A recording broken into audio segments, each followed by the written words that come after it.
want to make sure. Are you really willing to take all this on? I want to do everything within my power. The Rahier of Solnari is a truly fearsome opponent, and if I do my part, it'll greatly reduce the risk for everyone else involved. Well, that tracks with what I've heard. Jean's mentioned in her letters that you're so diligent it's almost abnormal. As in, most people weigh up the risks and rewards in situations like this. But you seem to just march towards danger without a moment's hesitation. Of course, everyone appreciates a fearless pioneer.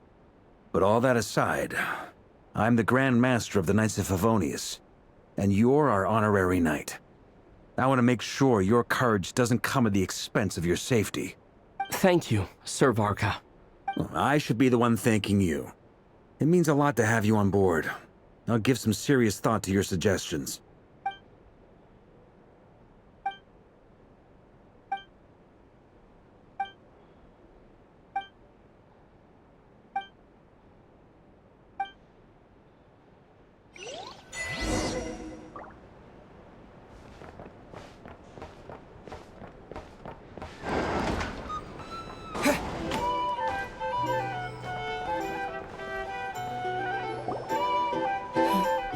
This is a thorough plan, but I do have one last question before we take action.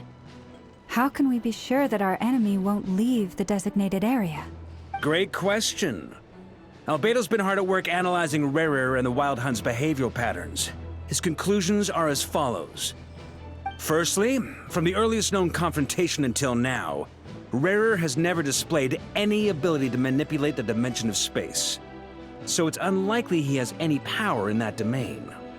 Secondly, he seems to have a particularly strong vendetta against our group. If we put him in a fight-or-flight situation, he'll choose to fight every time.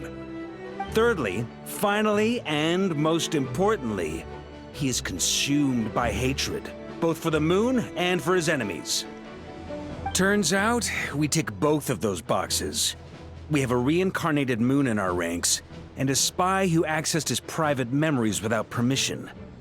He'll be baying for blood, not looking to escape. As someone who's had their fair share of interactions with the Wild Hunt, those all seem like valid observations to me.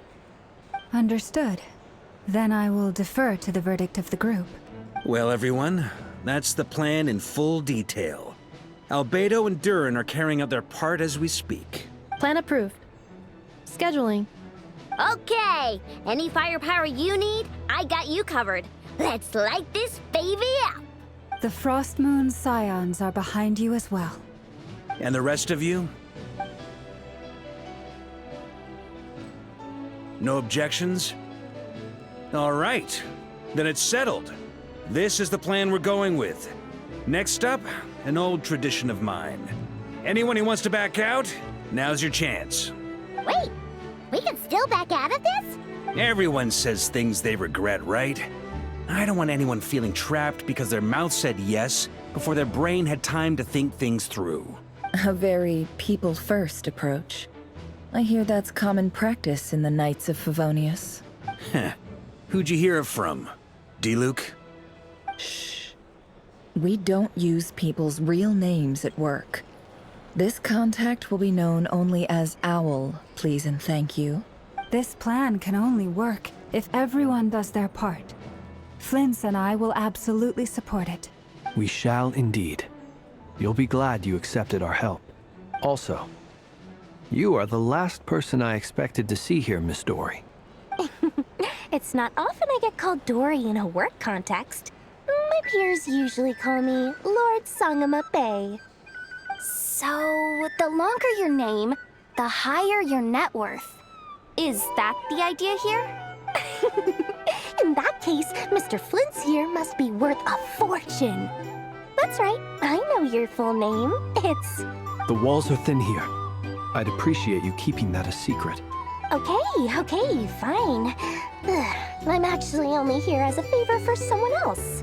Do you have any idea how much it would cost to hire me otherwise? Oh, does this mean someone out there actually has the power to boss Dory around? It most certainly does not. We have a long-standing and mutually beneficial business partnership. She's actually the mom of a friend of yours. said Mom supplied me with a great little trinket, but now that lady's ruined everything. If I don't start building a little goodwill now, my whole business in Notcry is gonna go down the drain. Okay. So what exactly is so special about this pendant? It's a lucky charm that a great mage made for me. We have a business relationship, and she was worried that something bad might happen to me. So, she wanted me to have something that can store power to protect myself with.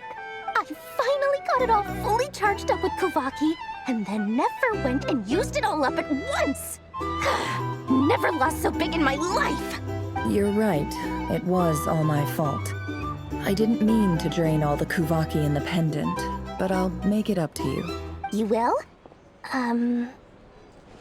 Well, in that case, how about you give me your chess set? And we call it even. I knew you'd say that. Well, it's yours if you want it. In fact, take it now, and I'll even throw in a free Raker of Solnari. Deal? You're putting me in a difficult position here. It's a very useful thing to have around, but I have a funny feeling it won't be around much longer. I guess we'll see in a couple of days. Looks like bankruptcy for me. Hey, don't be so pessimistic. See this through and you never know. You might find a new business opportunity on the other side.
Dory, how are things going? Feeling ready? Oh, I was born ready. We only have 2 days. You think Lord Sangamabe would let an opportunity like this slip by? Don't forget, when something's in high demand, the people with the goods on hand get to charge the highest price of all. Even higher than the sellers taking advance orders. Ta-da! See? It's right here. Oh, it's so pretty. Did you make it? No, I have a supplier. We go way back, so he made me a very attractive offer. Aha! No wonder you were talking about lucky charms at the meeting. You've been getting Kaveh to make them for you. That's not the full story. It actually started a while back as a project between me and the Dendro Archon. Mage Alice once warned me that this world won't stay safe forever. There may come a day when everyone faces a great crisis. I passed this on to the Dendro Archon, and she secretly brought together a research team made up of Sumeru's top scholars to invent a technology that could keep people safe.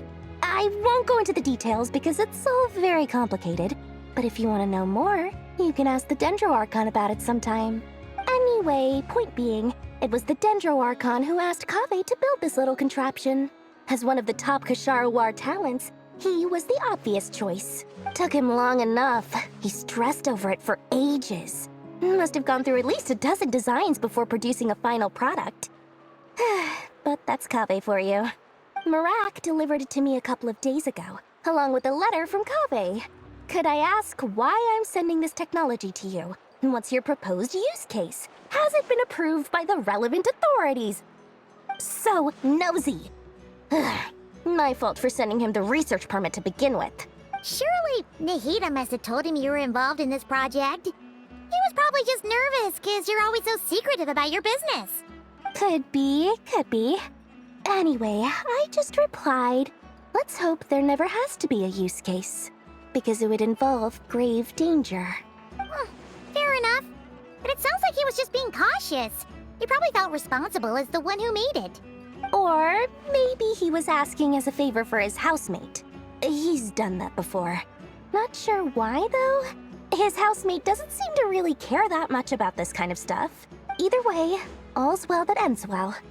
I'm just glad to finally have my hands on the product.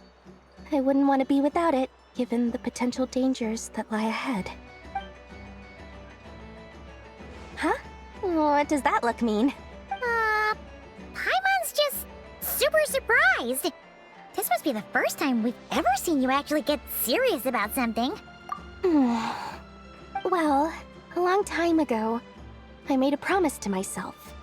I promised that I was gonna live every day of my life with a big beaming smile. Obviously, Mora plays a big part in that. But there are always gonna be times in life when you have to give something back. That could mean paying back a debt, returning a favor, or showing some kindness. Alice has been a huge help to me over the years. She was the first investor I ever had. And I want my investors to know that Lord Sangama Bay is the best in the business. And more than that, no one knows what the future will bring. Whatever happens, I want to make sure the Dendro Archon and all of Sumeru is prepared to face whatever comes. Oh, that? I was just making sure Nefer and I are square. Don't be thinking it was some sort of benevolent act. I'm no saint, so don't treat me like something I'm not. My priority is doing the business that I want to do. So long as my conscience lets me, but it usually does. That's the Lord Sangama Bay business model. All right, if you say so. I do say so, and that's the whole point. I'm a businesswoman. Don't go trying to figure out what kind of person I am. You'll exhaust yourself. Much easier for everyone involved if you just take my word for it. Oh, and could you two help me get this stuff where it needs to be? Thanks so much. You're my favorite assistants.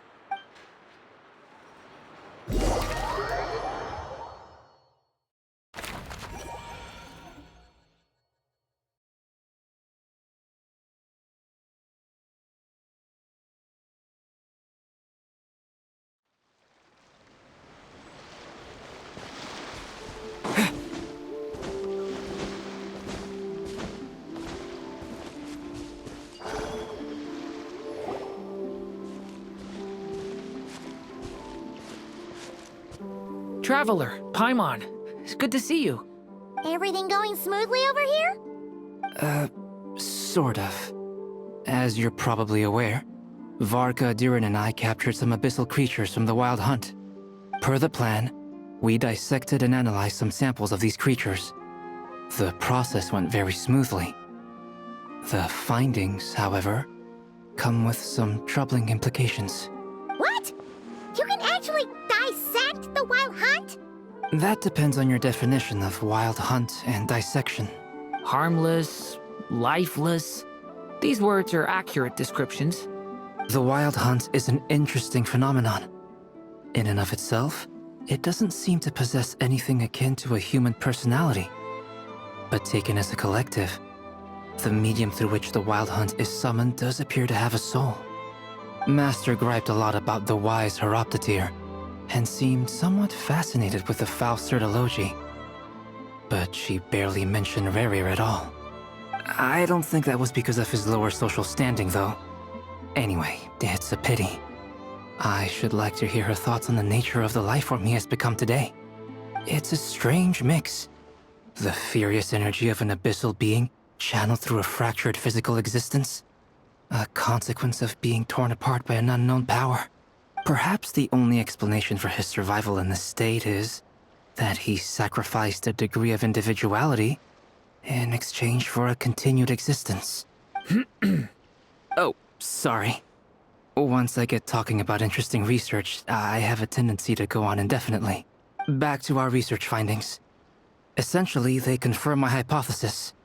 Rerir's corpse is completely contaminated by the Abyss, and the effects are irreversible.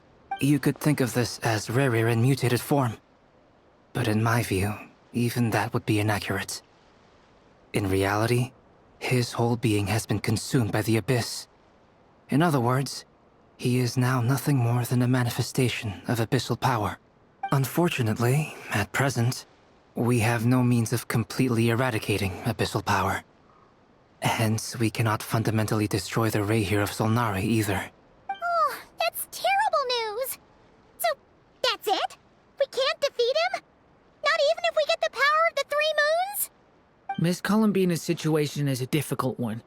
She can never achieve wholeness when the world does not accept her presence. It's as if her creator banished her to a place she can never be accepted. It means she spends most of her energy just on her own survival. Given the circumstances, it's only natural to despair. But we must see this plan through to the end. Time to kick off the backup plan. Oh, Paimon almost forgot! This is for you. Dory asked us to bring it. Ah, how wonderful. Well, thank you for making the trip. Durin and I will be heading off shortly. I'm sorry I won't be there to protect you in person this time. Please be careful.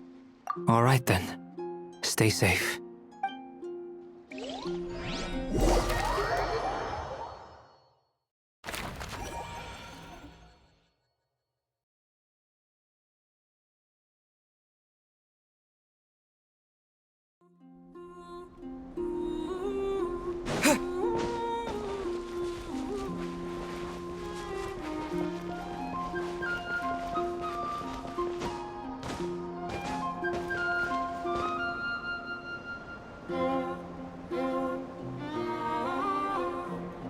Miss Lauma, is everyone here? Yes. The fate of my flock is in your hands, Grandmaster Varka. Please keep them safe. My lady, what are you saying? Within the next 24 hours, we will face the biggest crisis the world has ever seen. This is not a burden that we deserve to bear. But I believe that we reap what we sow in this life. So I intend to act. I must do what I think is right. For me, that means fighting for the future of Nodcry. This gentleman is the Grand Master of the Knights of Favonius, Varka, Knight of Boreas. In my absence, please follow his lead. Hey, everyone. Guess I should introduce myself. Well, to start with, I know my way around a battlefield. Biggest strengths are honesty and hard-workingness. Anyway, point is, I don't intend to let Lauma down. I'm gonna do everything in my power to keep every last one of you safe and sound.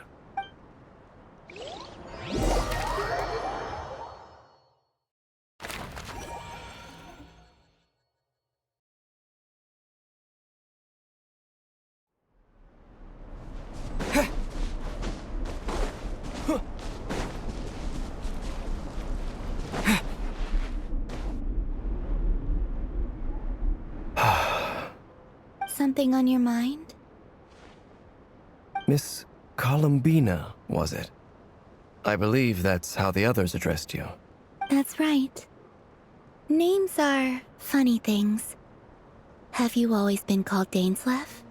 Yes. I take it your own name has a more complicated history. I have a different relationship with names than other people. To be honest, I'm not even sure that Columbina is my name. At least, not in the same way that Dainsleif is yours. But it's what everyone calls me, and I go along with it. A lot of my life has been that way. I get so used to things that I forget to question why they are so. I never used to think much about where names come from, or what they mean to people. Maybe something's wrong with me. You're different from other people. I sensed it the first time we met. You're more perceptive than most. I'm sure your long life and rich range of experience explains that. Do you ever find yourself missing Conria, Mr. Dainsleif? Difficult to answer. I have dreamed of the past many, many times. Sometimes I'm fighting tooth and nail. Other times I'm lying on the ground, defeated. I don't recall any happy moments from that time. It has been too long. Is that because hatred survives longer than love and affection? That would not be for me to say. I make no excuses for the grudges I bear. But whatever the reason, I remember little that was beautiful or sentimental. Thank you for your help with the Rerir situation. Without your efforts, I never could have learned the hidden truth of his story. You're welcome. I know he's your friend. Friend? He betrayed me. And I never really understood what he was going through in life. Some friendship, that is. Okay. So, do you plan to fight him with us? You see, you're torn. Now you know what really happened. You see the things he's done in a new light. I need some time. Of course. I completely understand. Anyone else in your position would feel conflicted too. Actually, I went through something similar myself recently. Something happened that changed my perspective on a situation. A situation I took for granted at the time, but now I feel very grateful for it. You mean the Harbingers who still support you, even though you've left the Fatui? Yes. I always thought they were only helping me because Harbingers are forced to work together. But then I abandoned them. A warrant was even put out for my arrest. And even now, they still support me. Which means I was wrong about them all along. Clearly, they view you as a friend. I feel a little guilty now. I regret not seeing her help for what it was, and not treasuring it. I see the guilt that you're feeling now, because I feel it too. Hopefully, talking about it will do us both some good. Have you noticed that the Traveler and Paimon are over there? I think they've been listening. Huh. Shall we say hello? Sure. Hello. Ah! They caught us!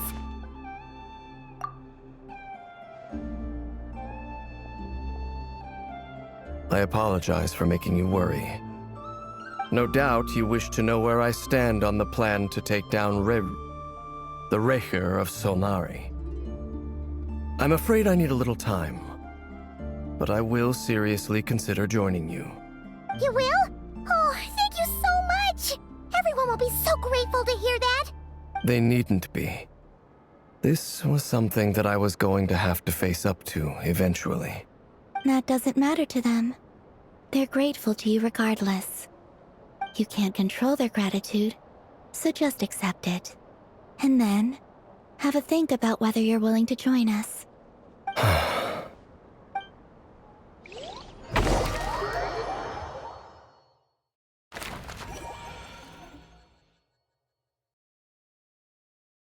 It's nearly showtime! Let's go rendezvous with the others. You know the place.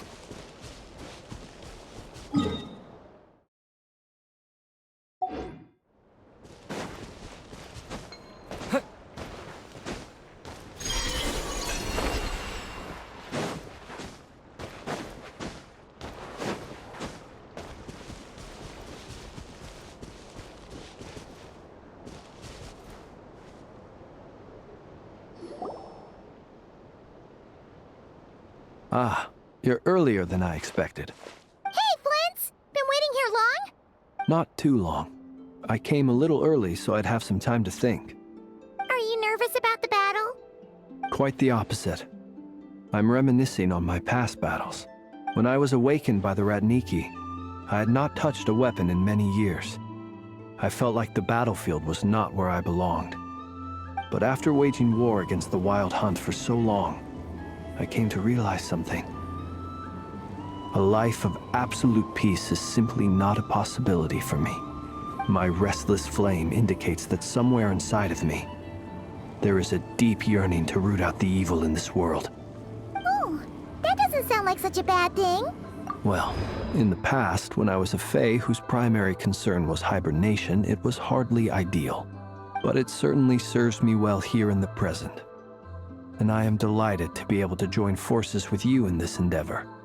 Looks like I'm not the first to arrive. Ah, Miss Lauma.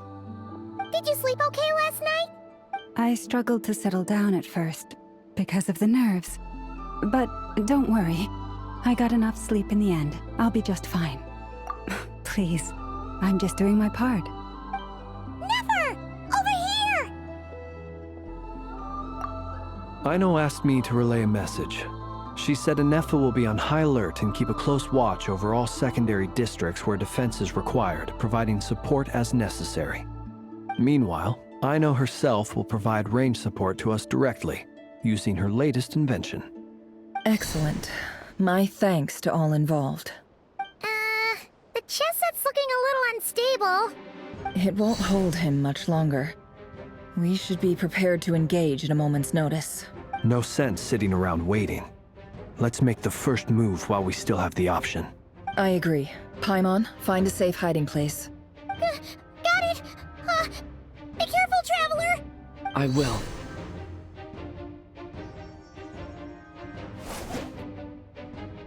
Everyone, take your positions as soon as the battle starts. Every ounce of strength we have in our bones, let us bring to this fight. Ready? Let's go. I've seen all your futile ploys before. You have become the authors of your own demise. I wouldn't be so sure about that. You are merely a moment of sport before I tear down the moon.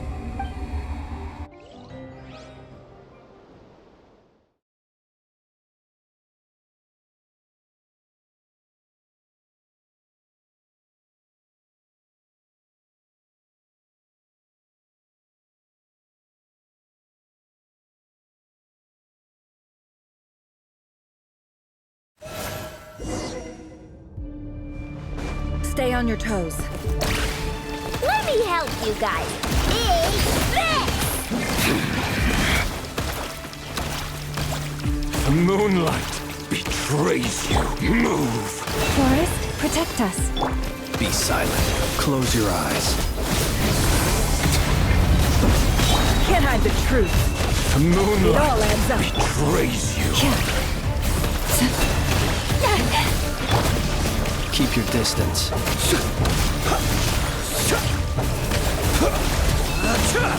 Be silent. Fear the dark. Leave this place. No more lies. Water jet! Close your eyes. Close your eyes. Observe. Hunt them down! Close your eyes. The moonlight everlasting forest. betrays you. The mystery unravels.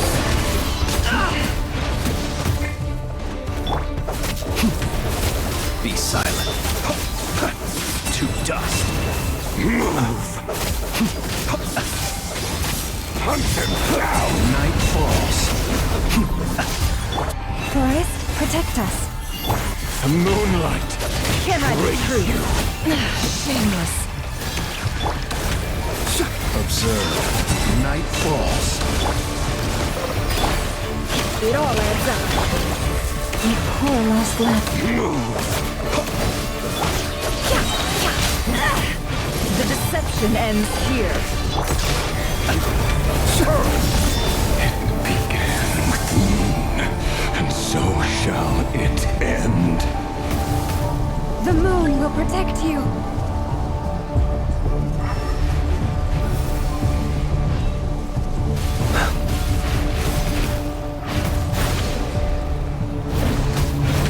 Close your eyes.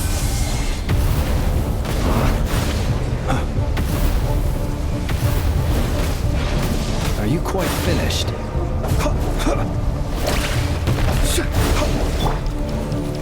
Go!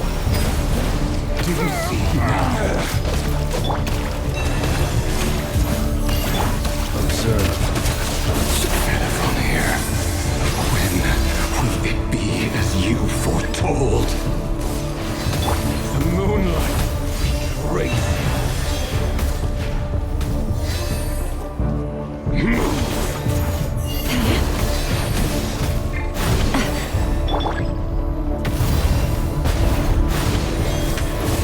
Be silent. Close your eyes.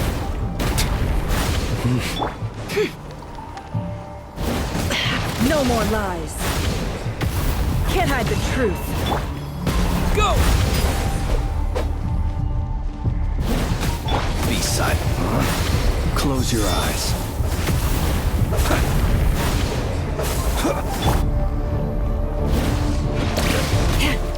Poor lost lamb.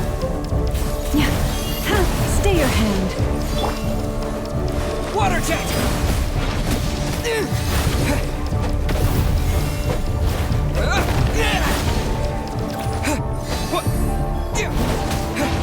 Water jet! It all adds up. A grave.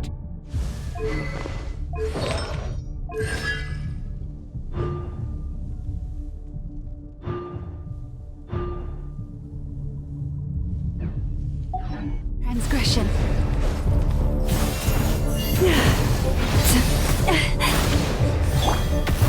Can't hide the truth. No more lies.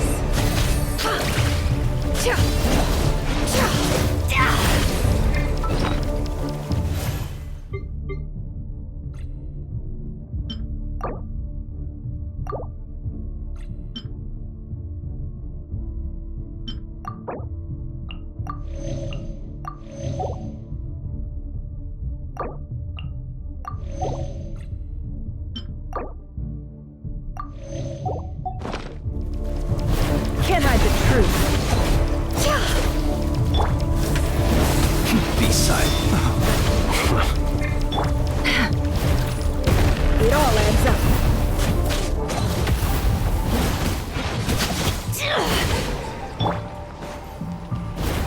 Stay your hand. Welcome here. The mystery unravels. Wipe out! Go! No more lies. It all adds up. Hunt him down! Observe. Steady now. Can't hide the truth. Forest, protect us. It's all futile. Keep your distance.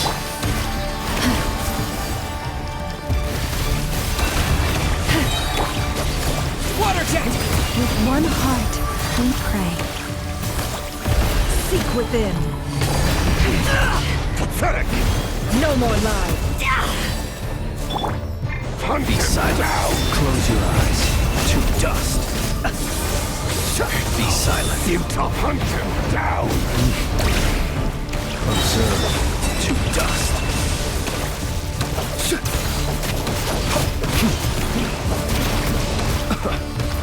Close your eyes. Observe.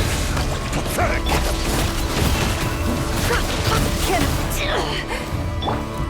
Hunt him down! You poor lost lamb. Futile! Move! Be silent. Steady now. Pathetic! Hunt him down! A grave transgression. Forest, protect us. By the frost moon of old. No more lies. It's all futile! The mystery unravels. Can't hide the truth. Down! It all adds up. You poor lost lamb. Pathetic! Water jet! Yeah! Your little game of heroics is over. Great. Who wants to go first?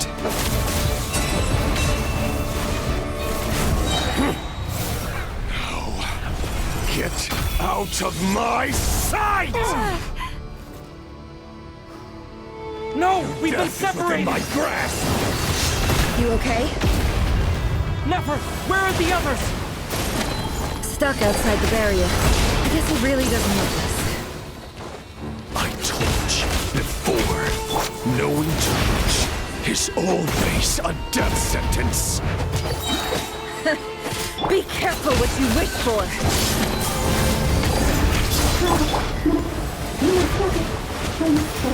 Loma! Can you hear me? Silence. The voices are gone. But at least I know they're still there. I need to focus. Stick to the plan. Remember my most important task. Just keep stalling him. If I can stall him for long enough, the moment will come.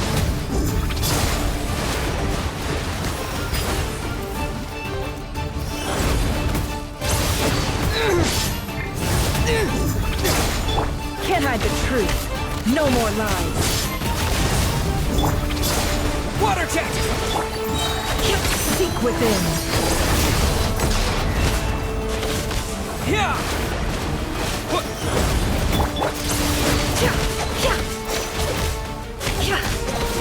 Can't hide the truth. Absurd. Water jet! No. The deception ends here.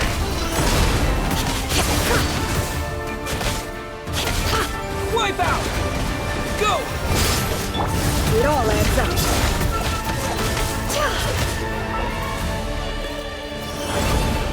Can't hide the truth.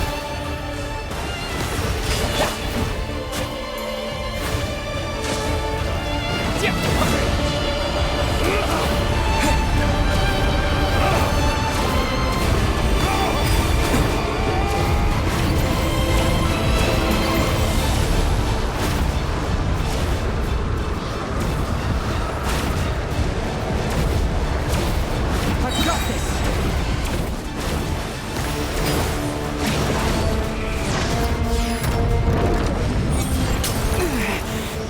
Shield's broken. I can't keep this up. Don't push your luck. How much power will it take?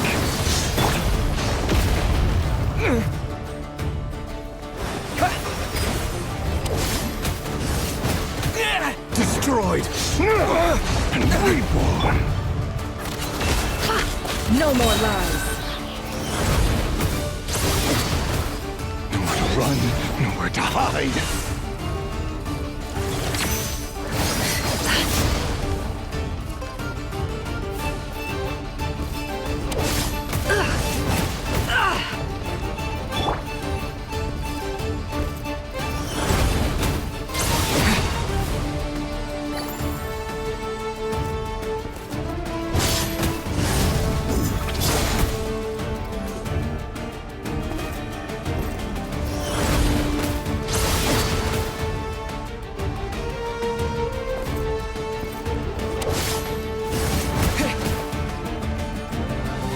Your death is within my grasp!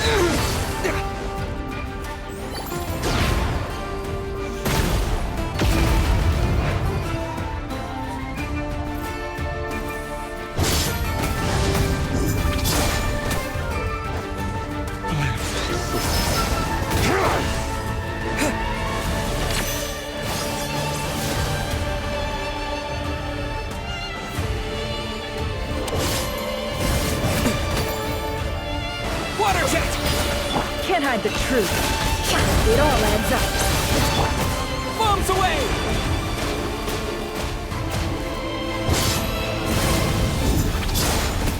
Go! The mystery unravels.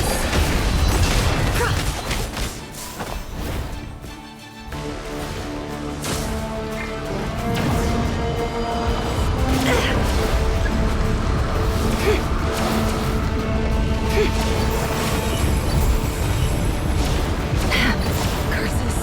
There's no other way.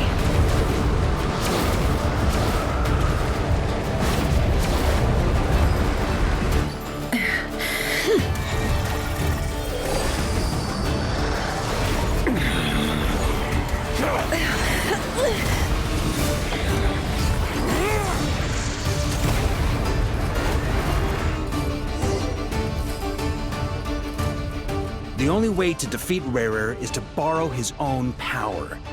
That means Columbina will have to disappear while you two bear the brunt of his attacks. You have to hold on. Find a way to keep him focused on killing the two of you.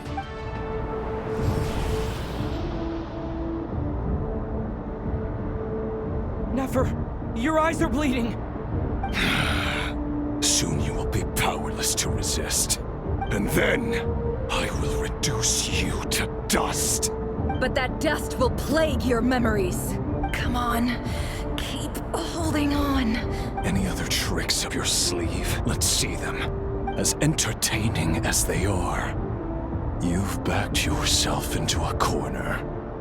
You don't fool me. I see your fear clear as day.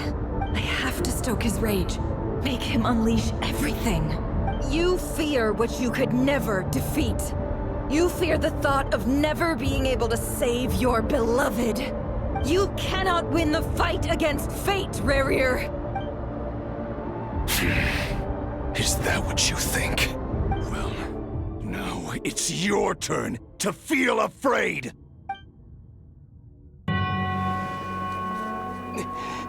You fear the sound of your own name? Is it us you hate? Or is it what you've become?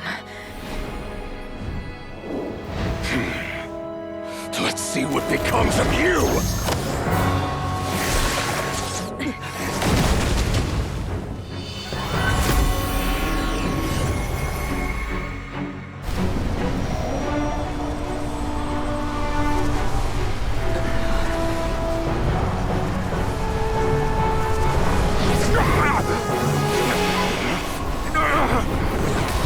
What's happening?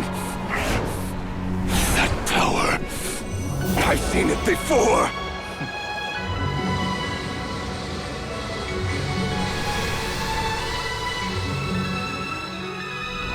His power is on another level. We'll need to use an alchemical array to convert his power into a usable form. Then quickly channel it into Columbina, rendering her powerful enough to compete with him. I'll join you. I can help. If I release enough abyssal energy into a confined space, it'll create a potential difference, allowing us to extract a huge amount of elemental energy. Next, I'll synchronize with everyone's minds using Pyro, then give you temporary access to their abilities and fields of view. But it won't last long. Can you see? Well enough. So, we have a student of Gold Rheindotter in our midst. How about that?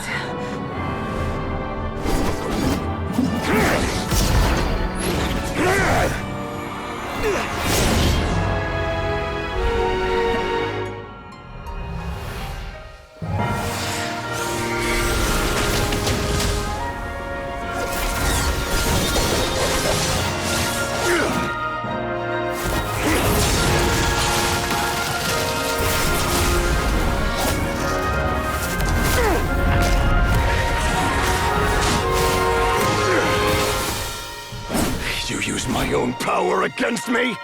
Just like how you stole Kuvaki. Look familiar?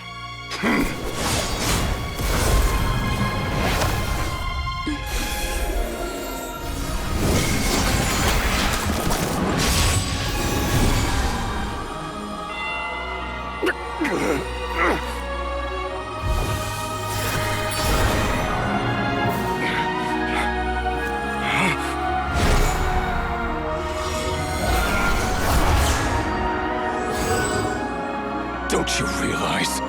You don't have the power to hold that gate open! I don't, but someone else does.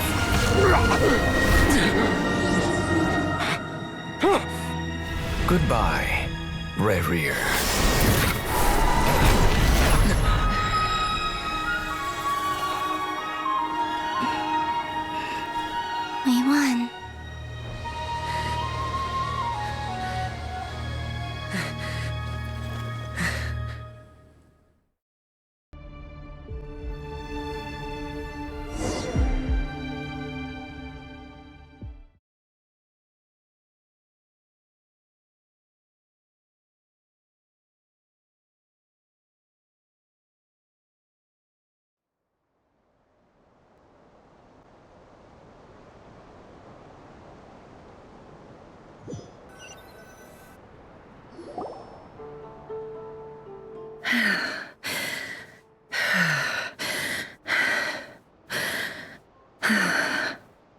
Nefer, how are your eyes?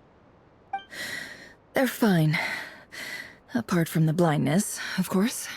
It's not too late. Let me handle it.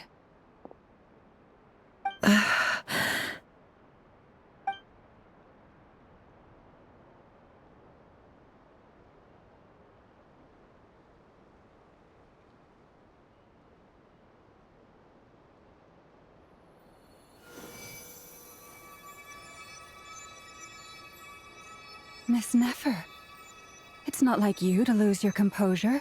That was the most reckless thing I've ever seen you do. Reckless how? The situation was critical. Our lives were at stake. We had to do something. Even so. Okay. I guess you're right. Under the circumstances, it was a wise decision. You traded your eyes for an incredible victory. In business terms, I suppose that's a huge return on investment. I'd be hard-pressed to argue otherwise. Still, I don't like this outcome, and I don't want you to lose your sight for good. People suffer when they make sacrifices they shouldn't have to make, whether that means faith, strength, or in this case, your ability to even see. I had hoped you could win without sacrificing so much as a single hair on your head. Thank you. Really. All done. Don't try and open your eyes just yet. We'll see how you're doing in a couple of days. Until then, please follow your recovery plan to the letter. I'll send full details through Yehoda. For now, just get yourself home, relax, and rest. My dear friends, we have fought bravely and achieved a spectacular victory. A dark cloud has been lifted from the skies of Nodcry. All in this land will be grateful for what you have done. The moon will remember this day. Thank you both.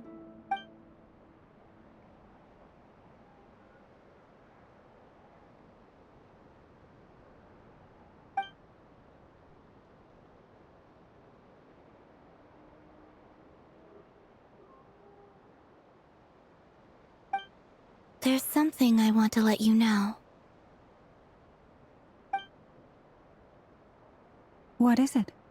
When Durin connected everyone's minds so I could access their powers, I also felt everything they felt.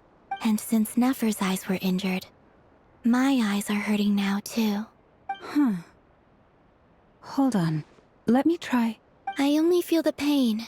There's no actual damage. I just thought I should tell you. You're right. There's no damage. That's a relief. But I must say, I'm surprised to hear the Kuthar share something like this with me. In the past, you never used to open up about yourself. Things are a little different now from how they were. I'm learning to share how I truly feel with my friends. Friends? You have no idea how glad I am to hear that.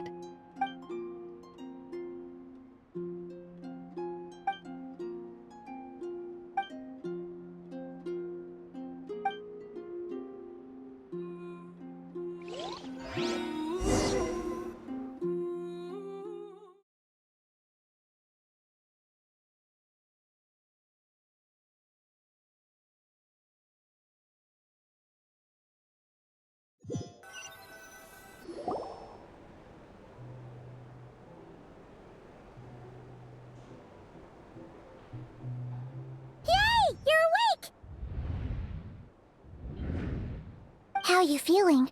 Any aches and pains? Did you sleep well? I'm doing all right, Paimon. No need to worry about me. Phew! Well, that's good. Paimon's been sitting on the edge of the bed worrying about you for ages. You slept a whole day and night. Poor Paimon had to eat all by her lonesome. Glad to hear you didn't starve. How was the food? Well, it wasn't the same without you there to share it. Honestly, Paimon just can't relax when you're not your usual self. She couldn't enjoy the food and settle down to sleep. Well, I'm back to normal now. Oh yeah, and Albedo swung by earlier. He said to tell you to head to the tavern when you woke up. Varker and the others are organizing a victory feast and they want to celebrate with you. He also dropped off some medical supplies, but you seem fit as a fiddle, so guess you won't be needing those. If you're feeling up to it, let's head over now. Wouldn't want to keep them waiting.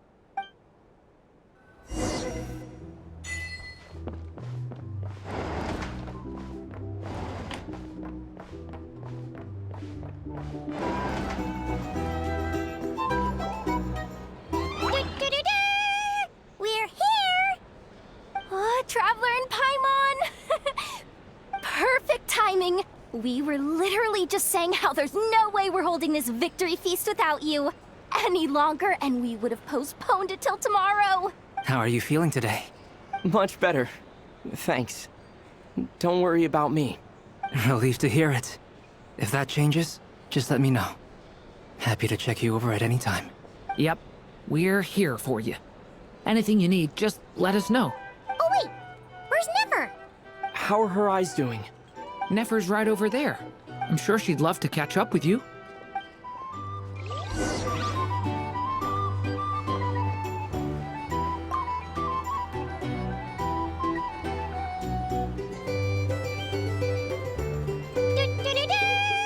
We're here! Oh, Traveler and Paimon! Perfect timing! We were literally just... How are you feeling today? Much better. Relieved to hear it. If that changes... Yep, we're here for you. Oh wait, where's Nefer? How are her eyes? Nefer's right over there. I'm sure she'd love to catch up with you.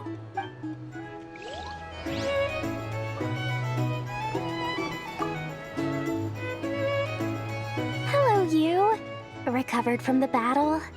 Come on, what do you mean? Of course I'm gonna ask. I care about my friend's well-being. And we are friends, aren't we? Get yourself a drink. You've more than earned it. In fact, today, your drinks are on me. Lord Sangama Bay's got you covered. Wow, really? What about Paimon? Has she earned it too? Has she? Please? Well, you haven't been through quite as much as the Traveler, but... what the heck, sure. Yay! Wow! Drinks on Dory! What a historic day. Hey, keep your voice down, or everyone else is gonna want in too. Have you heard anything I've been saying recently? Doing business in Nodcry has been an absolute nightmare.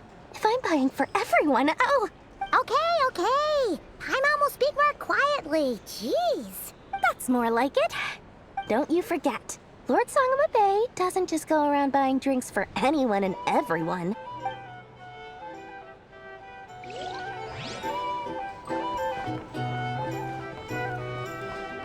Hey there. Looking for a drink or two? Or perhaps a room for the night? I thought of 1,000 ways to congratulate you, but now you're here, words are failing me. The honorary knight stuns them speechless once again. Well said. The honorary knight showed us all how it's done. The other knights told me that Mondstadt was the first stop on your journey. All of us are truly delighted to count you as our friend. I'd like to thank you for supporting the Knights of Favonius, and also for helping us save Nodcry. Nonsense! Of course I'm gonna mention it. This is more than just business. It's a relationship. And there can be no relationship without showing gratitude where it's due.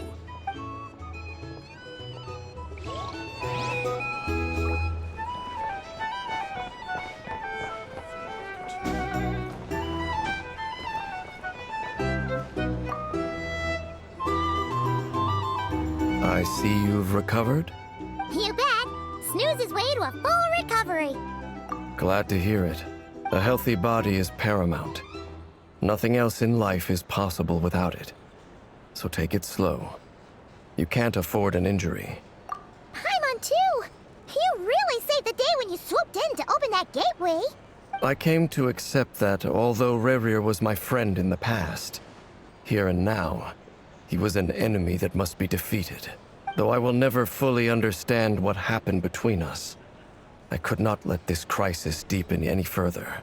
We fought a very necessary battle. And you played your part admirably. Yeah! And if you ever need to talk, just remember, we're always here. I'll do that.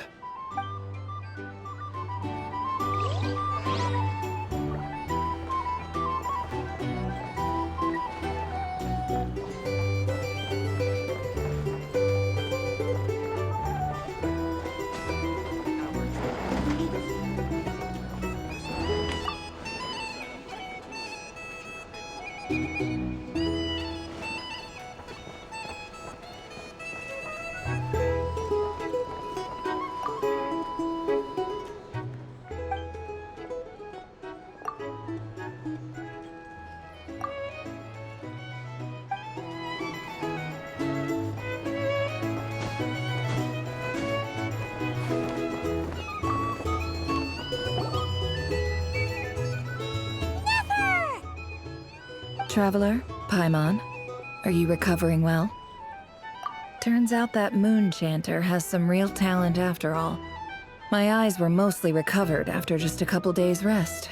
I can actually open them again now. Yeah, but you gotta be careful.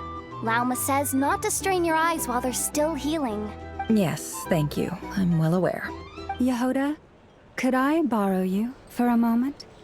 I could do with an extra pair of hands. Oh, sure. Coming. Did you hear that?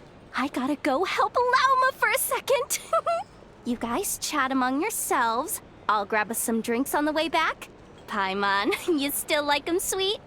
You bet! Make it extra sweet, because Paimon's earned it! Sure thing!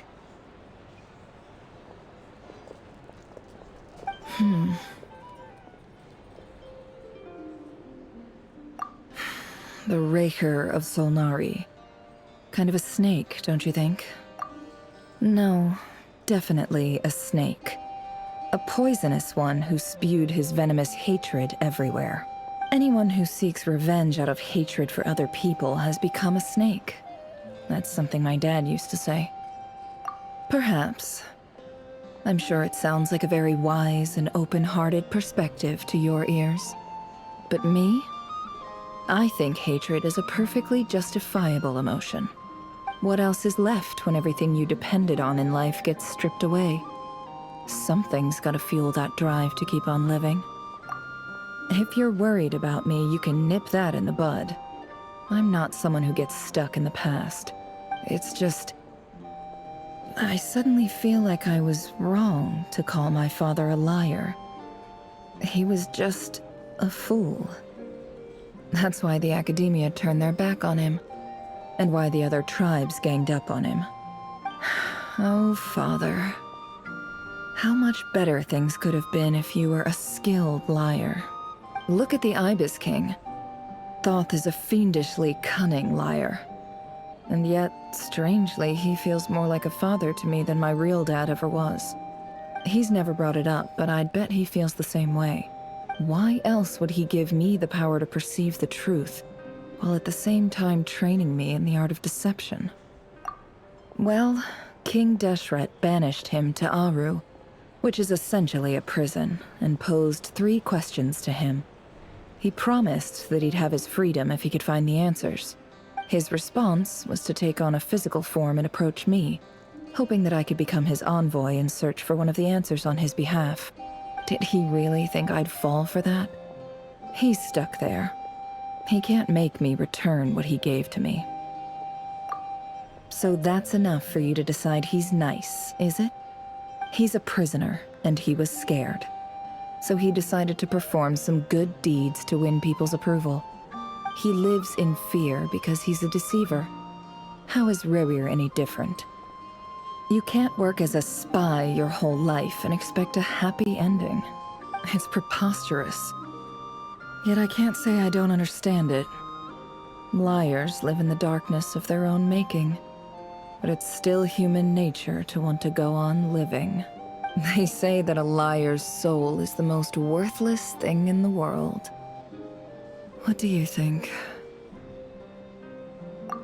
Oh, really?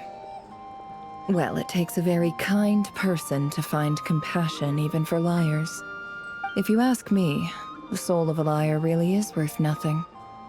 Because all they care about is themselves. For example, when something good falls into my lap, I don't go sharing the news around. Stops other people trying to steal it from me.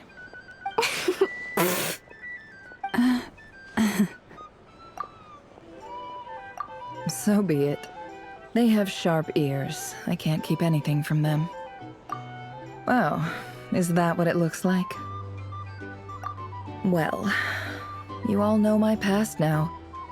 And I can't simply eliminate everyone who knows too much.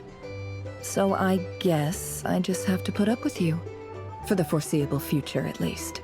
When you find yourself in a situation you can't control, the safest play is to keep calm and start monitoring everyone involved like a hawk. In the intelligence world, you need to have a sense of perspective and play your hand accordingly.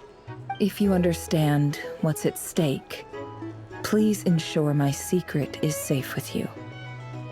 I trust you'll respect my wishes as a friend. But don't forget, I will also be watching you like a hawk. Very good. Oh wait! Now that the panic's over and we've all calmed down, Paimon suddenly remembered something. After all that build-up, our mystery ally never showed up even once!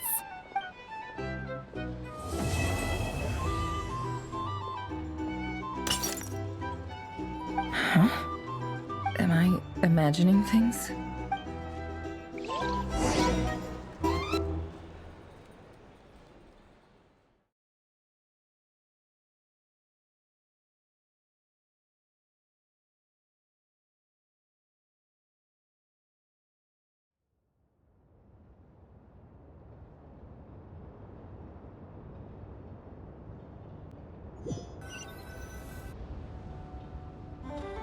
So, that close colleague who stayed behind with you?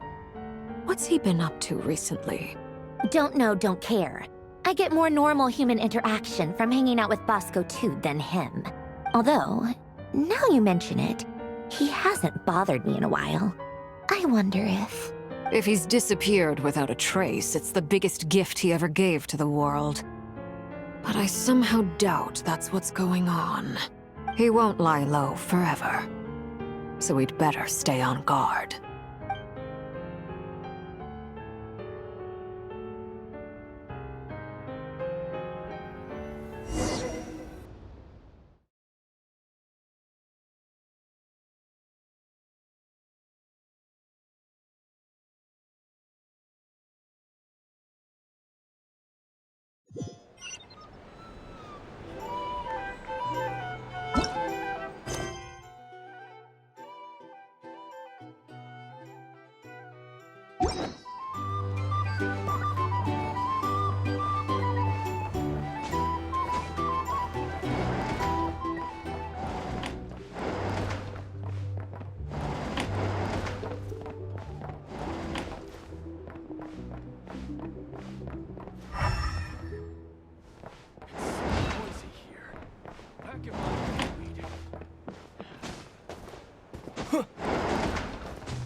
How have you been holding up? Any adverse reactions? If you start to take a turn for the worse, make sure you tell me right away. You don't need to worry about me, Grandmaster. I'm fine. I mean, I barely did anything, so... What? You're too humble, young man. You played an indispensable role in the battle for Notcry. We can't thank you enough for your support. Sometimes, when people praise you, it's because you deserve it. The best thing is to accept it calmly and with grace. It's important to learn how to respond to words of admiration. Let's do a quick demonstration. Albedo, that was an incredible feat of alchemy. The pressure was on, but you worked flawlessly at lightning speed to get the job done. Thank you. I can't take all the credit, though. Durin played a big part in forming the alchemical array. See? Did you catch that? A masterclass in how to take a compliment. Okay, yeah, I did work pretty hard to help prepare for the battle. No point denying that. Hey, you guys! Hey, look who's bounced back. Looking good, traveler. Seems like you've recovered. You won't need to take any more medication. Can I get you a drink? Huh? You know how to order at a bar now? You've sure learned a lot recently. Handling a drinks order is ridiculously simple compared to alchemy. Don't worry, I'll blend into society yet. Paimon believes it.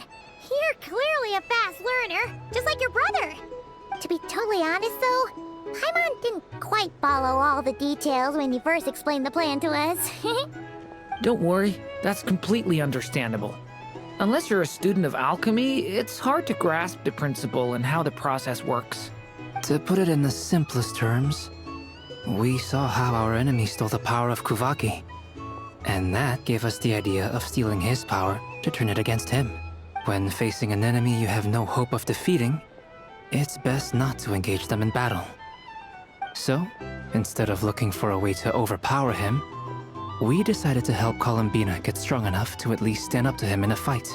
For this to work, we had to analyze his modes of attack, confirm who his main target was, and make sure that he wouldn't go beyond the range of the alchemical array. For added security, we prepared a total of 4 arrays.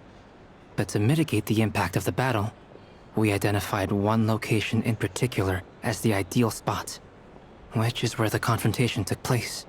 The alchemical array absorbed his abyssal power. Then Durin processed it to render it usable by Columbina. That power enabled her to do what would otherwise have been nigh on impossible. What surprised me was that Dainsleif actually agreed to join us. Given his history with Rerir, he had every right to sit this one out. But we're extremely grateful for the decision he made. It must have been a painful choice to make. But I'm sure that making a decision was far better for him than staying in limbo. Absolutely. He was torn between 2 paths, but in the end, he made his choice and stuck to it resolutely. He doesn't strike me as the sort of person who'd stay trapped in limbo for long. Anyway, however you cut it, everyone gave a stellar performance. And now, it's time to kick back and celebrate.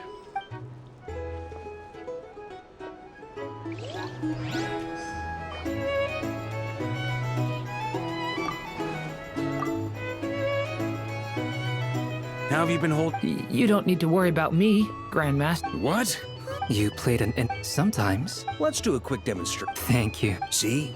Did you catch that? A masterclass. Okay, yeah, Hey, you guys! Hey, look who's bounced back. Looking good, traveler. Seems like you've... Can I get you a drink? Huh? You know, Handling a drink's... Paimon believed. To be totally honest, though, Paimon didn't quite follow all the details. Don't worry, that's completely understood. To put it in the simplest terms, we saw how our enemy stole the power of Kuvaki. When facing an enemy you have no hope of defeating, it's... So, instead of looking for a way to... For this to work, for added security, the alchemical array absorbed his abyss... That power enabled... What surprised me was that given his history with Rerir, he had every right to sit this one out. It must have been a painful choice to make. But... Absolutely. He was torn between 2 paths, but in the end, he made his... Anyway, however...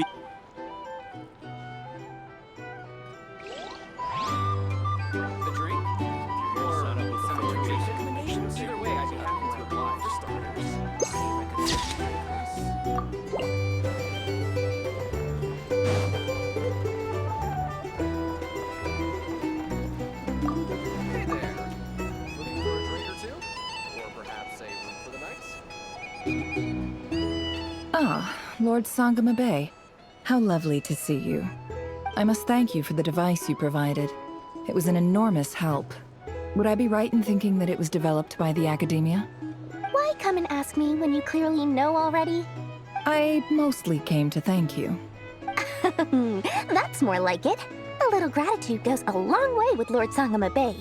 Play your cards right, and you might even stand a chance of becoming my long-term supplier.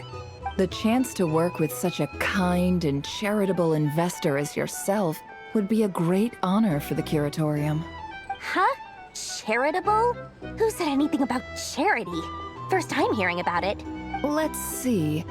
The first plot of land you purchased in Nodcry, your desert interests, and... Stop! What do you think you're doing? Exposing my investment history! It's nothing to hide from. They're all perfectly legitimate investments. And some of the land you purchased was with the intent of building a sanctuary? Yes, I heard about that too. How did you... You're a curious case, Lord Sangamabe. You don't like people finding out about your good deeds, do you?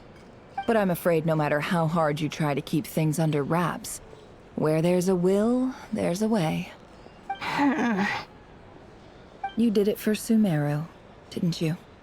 It was empty land that was gonna go to waste otherwise. I figured if I built something there, it might at least get some use in an emergency. Disasters are capricious things. They strike without any warning. I've lost family to a disaster before, and I don't want to lose any friends or business partners if I can help it. My elder sister used to dream of finding a sanctuary. Somewhere with plenty of food, water, and medicine. Where everyone could live happy lives. It was something I looked into, but after discussing things with the Dendro Archon, I decided on a more effective strategy. The tech people handled the tech, and Moneybags provided the Mora. It just made the most sense. It's a pity that so few people know the truth about you. Everyone says that you view everything in terms of Mora, and all you care about is growing your own wealth. So, what's the problem with that? Everyone wants to be rich. It's human nature. So yes, I love Mora, and it's nothing to be ashamed of.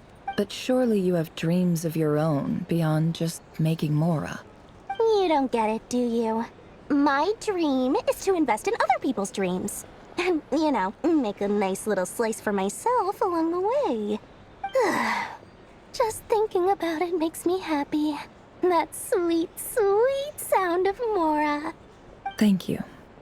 For the device? And the pendant. Oh, that. I was just returning a favor. Don't worry about it. Seems like we've both been away from home for a very long time. Yeah. So long that I barely remember what my family even looked like. That would be your mother, father, and sister? Yeah, though it's been years since my sister passed away. It's not like I want to forget them, obviously, but memory can be even more ruthless than the most calculating business person. Beyond a certain point, if something isn't helping you, it just gets rid of it. My sister can't help me now. Slowly but surely, her face is fading from my mind's eye. It's become a vague impression. Not everything will fade. When loved ones pass away, the beautiful memories are the ones that last the longest. Yeah, that's true. If you ask me, that's the one silver lining in all of it. Well, that, plus, I'm sure that life is much better now than it was back then. Oh, absolutely. I have tons of Mora, a big beautiful house, business is booming, and I'm as happy as can be. You've got a lot going for you too. Boss of the Curatorium of Secrets? I'm sure there's plenty of Mora to be made in that line of work. I appreciate the vote of confidence.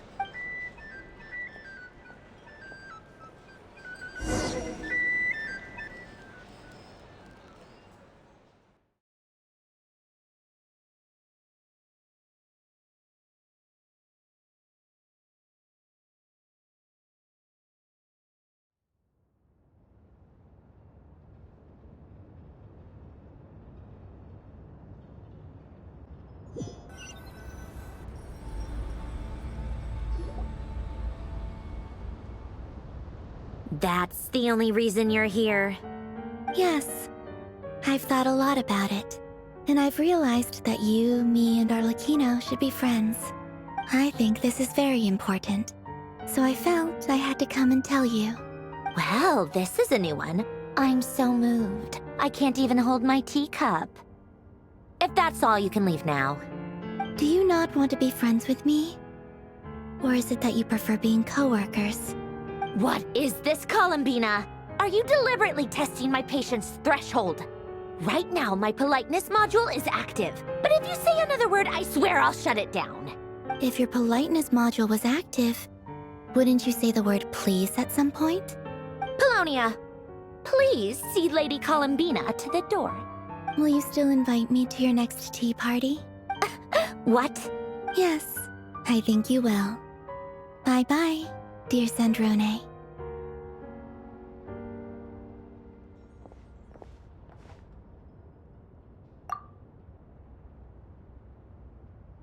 Last time, the Wild Hunt escorted you out. Would you rather I handled it myself this time? We just wanted to, see how you were doing now that it's all over. Why? Out of concern for my safety? I hope you didn't seriously think that the Rayhir of Solnari would be able to lay so much as a finger upon me, given how prepared I was. Mostly because you kind of helped us out, so we just wanted to check you were okay. Looks like all your robots are fixed, huh? Oh, don't you worry about that. Tea time is already a write-off. The visitor before you managed to kill my appetite. If you're in the mood for tea, go ahead and help yourself. Otherwise, it's going to waste. My coasters are still missing in action, though. Use this notebook instead. Whoa! Pretty hefty notebook. Look at all those calculations. You can ignore those. They're just dumb scribblings. I doodle and write in my free time. Sometimes I remember the distant, dreamlike past. Sometimes I imagine the far-flung future. And other times, I grit my teeth and note down all the crazy nonsense going on in the present. Some people do the crosswords in the newspaper. This is my equivalent of that. Trying to predict the future is like daydreaming. And writing about the present just makes me furious. The past is my favorite. If nothing else, it's already set in stone, so I don't have to rack my brains trying to figure it all out. Huh. Although, having said that, the only vaguely interesting memory in my past is probably that guy they call Lord Artificer. Who else? Pretty much all the mecha and Fontaine are his personal handiwork. Wait, are you saying you know him? Like, personally? As a friend? I mean, I guess we were friendly enough. Yep. In fact, I'm probably the only normal person left who knew him at all. We used to chat occasionally back when he was still around. Before he passed away, he asked me to destroy all his manuscripts. I honored his request, but I did read through everything first before destroying them. I mean, I couldn't let the genius of Lord Artificer Alain Guillotin disappear like that. Would have been such a waste. So, that's where the formulas in your notebook are from? I just told you. Those are my equivalent of crossword puzzles. They're just dumb formulas that I solve for fun when I'm bored. Alain's work was like epic poetry. The formulas in my notebook are just silly little riddles in comparison. Not that there's anything bad about them. I mean, at least, solving those riddles isn't going to hurt anyone. Except me, 'cause I lose a few brain cells in the process. Anyway, while we're on the topic, I might as well tell you about what happened to him and his friends.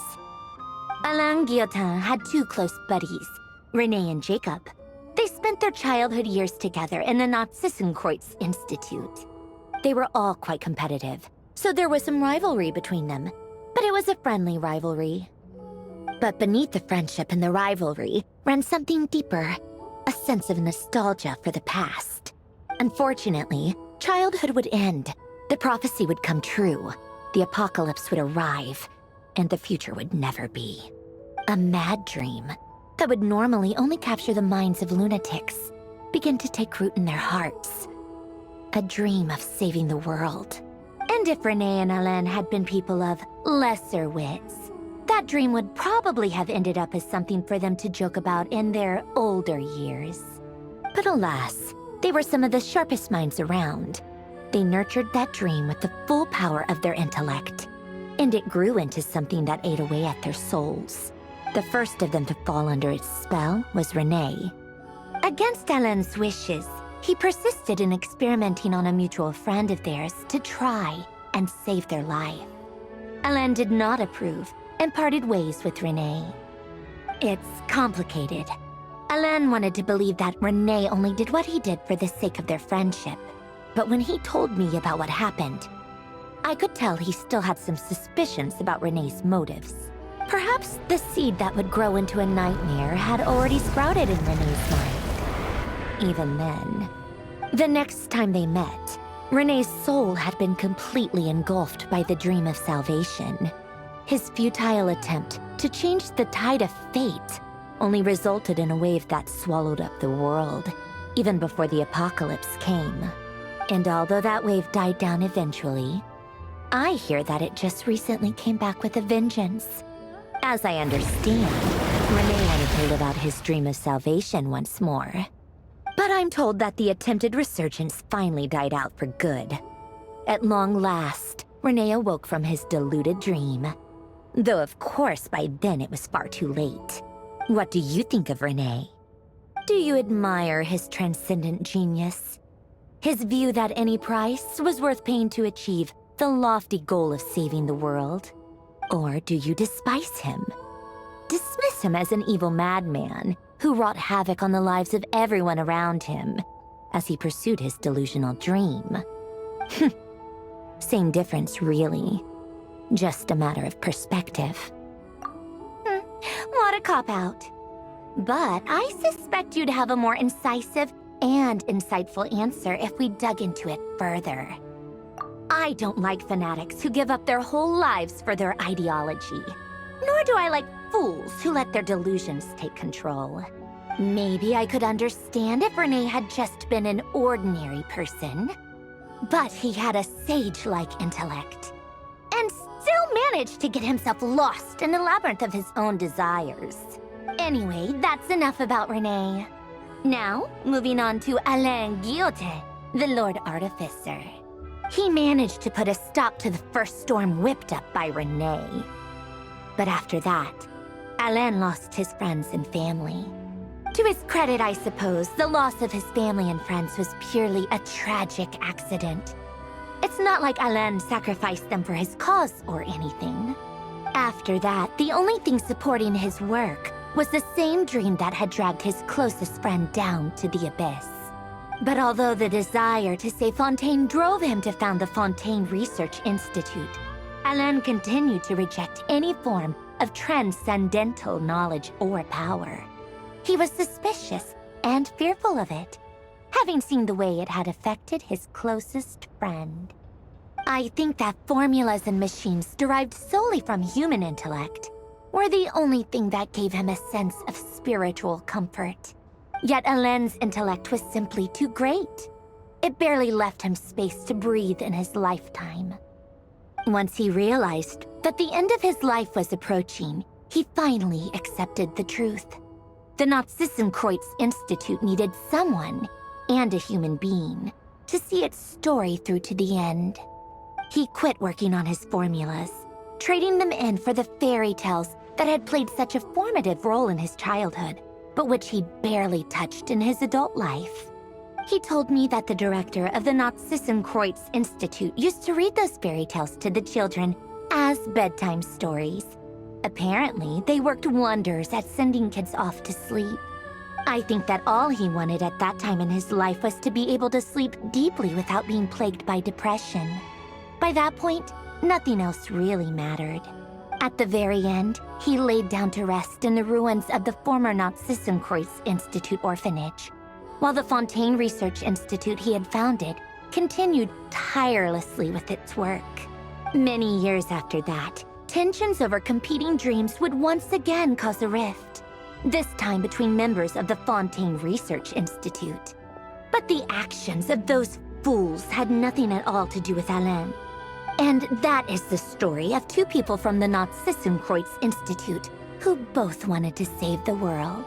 One went all in on his fantasy of salvation without ever looking back, and ended up calmly sinking to the bottom of the deepest sea. The other sought desperately to burn bright in his life, even though he wasn't sure where he was going. I do sometimes wonder, why is it that people like them have such grand hopes of saving the world? Even the grandest tree starts as a tiny seed. So perhaps, for each of them, their mission to save the world began with a very simple desire: to save themselves. They were young children with friends and family who mattered to them, desires to explore the meaning of life, ambitions to have a successful career. They didn't want to see all of that taken away in one fell swoop. Or maybe they just wanted to find something to anchor themselves within the chaos, to stop them getting quietly swept away by the storms of life. But instead, the search for their own salvation took them down the rocky road laid out by fate. Do you think the desire to save oneself is enough of a justification to try and save the world? You don't know? I guess that's a fair answer. At least you're not trying to hide your confusion. Alain was much more straightforward about it. I asked him the same question back when he was in his prime, putting all of his energy into his work. Yes, it's enough. That was all he said before getting right back to his work. He was always that way. All right, tea time's over. I owe Arlecchino a favor for telling me these stories. I'll have to bring a whole sack of gifts the next time I visit the House of the Hearth. I'm gonna go tinker with Paulownia now.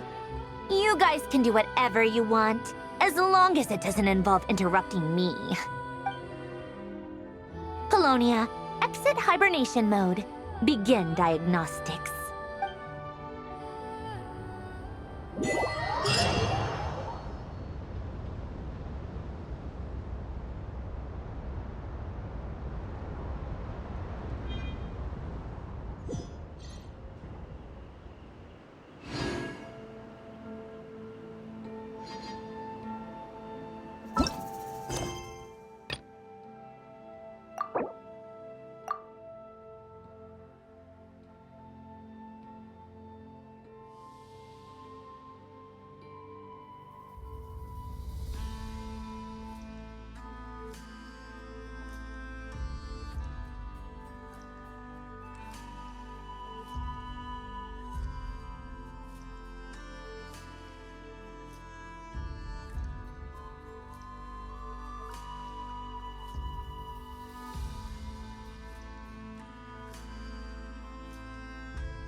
Thank you for waiting.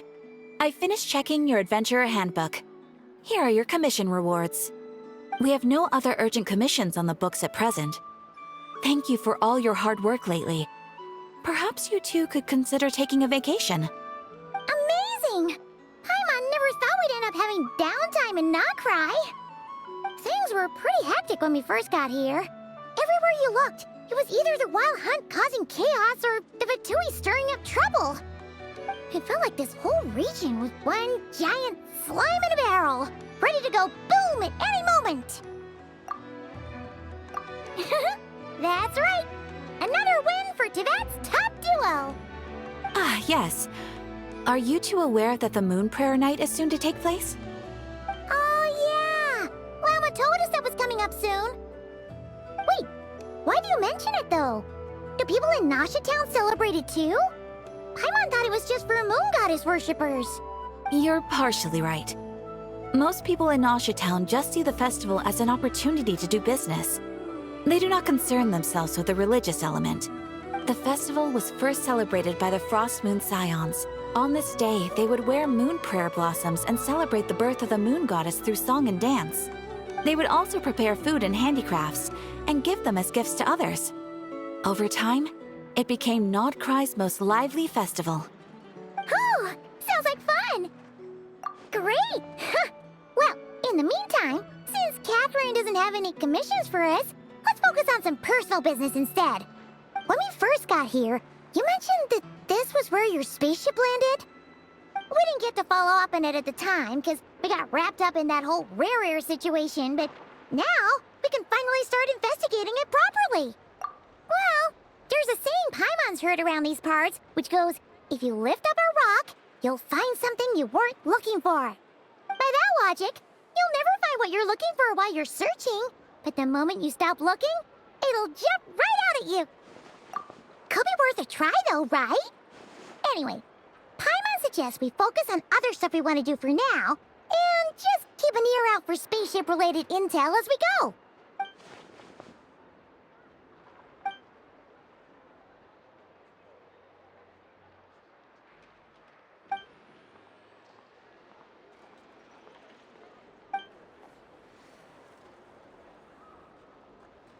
What's wrong? You look super serious all of a sudden. Huh?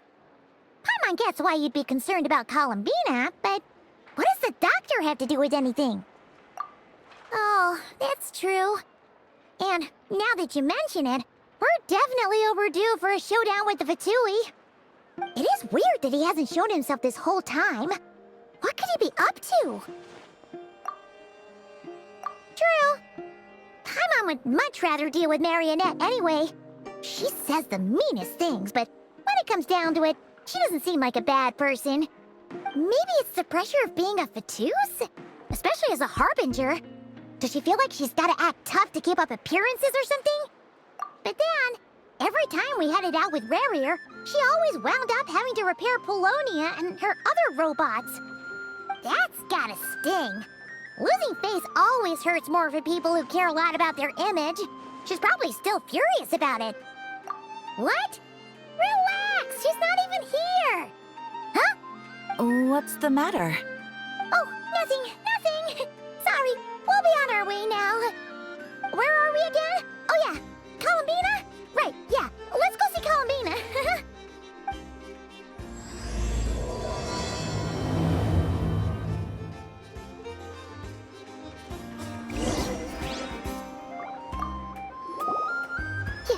You won't snitch on us, will you? I'm not entirely sure what you're talking about. But rest assured, I protect client and adventurer confidentiality as a matter of principle. Phew! That's a relief. Paimon does not want to get an earful from her.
She's sitting up! Is me sitting here a rare sight? No, we just thought you'd be resting. Perhaps I would have been, were it not for the sudden arrival of some unexpected guests. Not that I consider it a disturbance. After all, you are the only ones who are free to enter. Would it not be a little unfriendly of me to lie down while we speak? I didn't realize you put so much thought into little things like that.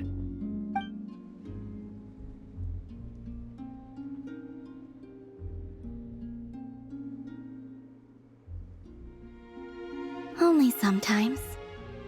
There have been moments lately where I think about you and your companions. They are warm, mysterious, and cozy memories. Very few of my past memories are anything like that. They say that travelers return home bearing bags full of souvenirs. But my luggage was empty, and I believed it would stay that way. Return home? So, you're still planning on returning to the moon? Yes. This planet continues to reject me, reminding me that I do not belong here. If I remain in Teyvat, there will come a day that I disintegrate. And I don't mean reduced to dust or turned into food for the flowers. I mean, I will cease to exist entirely. All right then. Well, we're sure gonna miss you. But it sounds like we'll have to say goodbye. How do you intend to return? The Moon Prayer Night is soon to arrive. On that day, the moon will be closest to Teyvat. The Kuvaki in this land will reach its peak at that time. I merely need to grasp the tide, and with relatively little effort. Oh, Paimon gets it! It'll work like a slingshot! You make it sound like she's gonna get blasted up to the moon. If I did that, I suspect I would crash into the false sky. I will be using a much gentler approach. But I do like the analogy. It's fun. You see?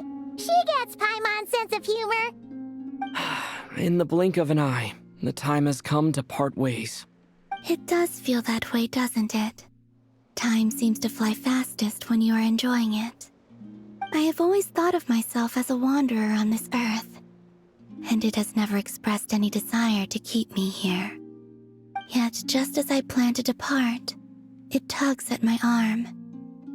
Is this a gesture of affection? Or is the world mocking me? Oh. Were you hoping I can answer that? Yes. You are a traveler, so you must have a lot of experience in this area. Then, what I would say is, enjoy the moment. That's right! Don't overthink it! Happiness is happiness and joy is joy! The point is to enjoy it, not analyze it! I see. Then what I would say is, even though I am very tired right now, I am still happy. I can't tell from the tone of your voice. Oh, really? You don't think I sound happy? I'm just kidding. I could tell you were in a good mood today from the moment we saw you. Ah, a joke. Albeit not a funny one. Anyway, I assume you're here about you-know-what. Give me your hand. Actually, it's not that. There's something else we wanted to discuss with you. Oh. Then, do you still want to give me your hand? Or not? Sure.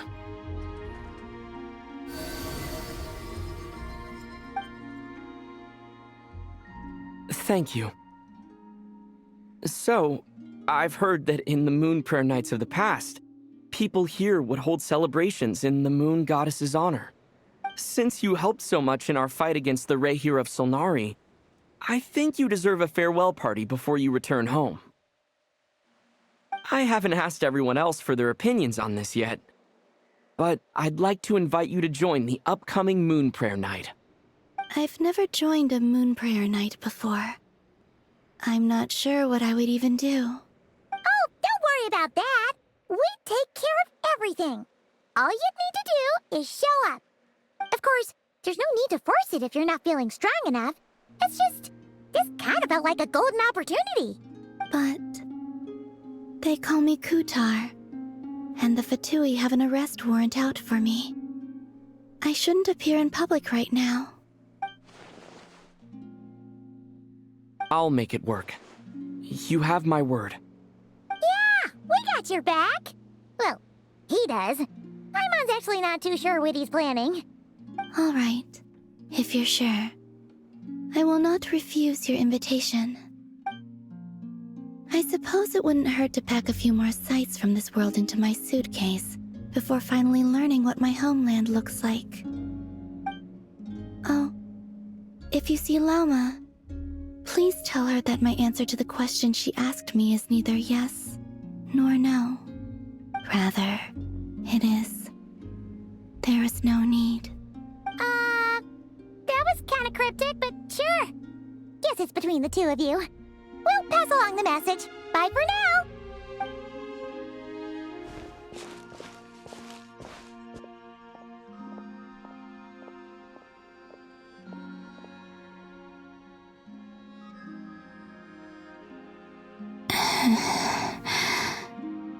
And also...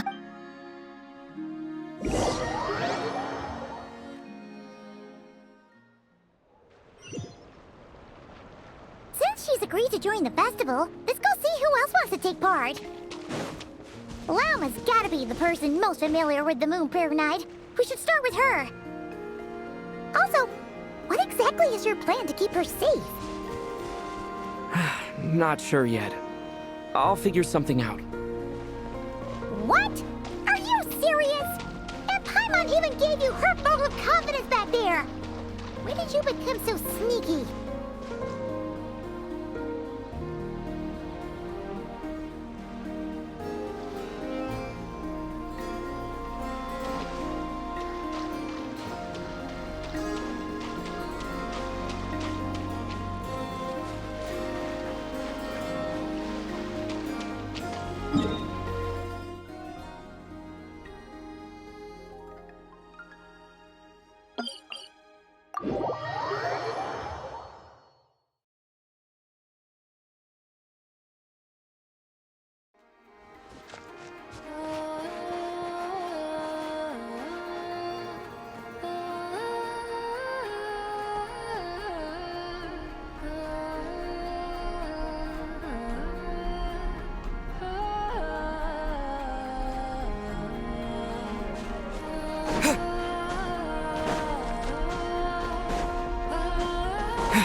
Beats me. I had a bit too much to drink last night, and when I woke up, I was on Hisi Island.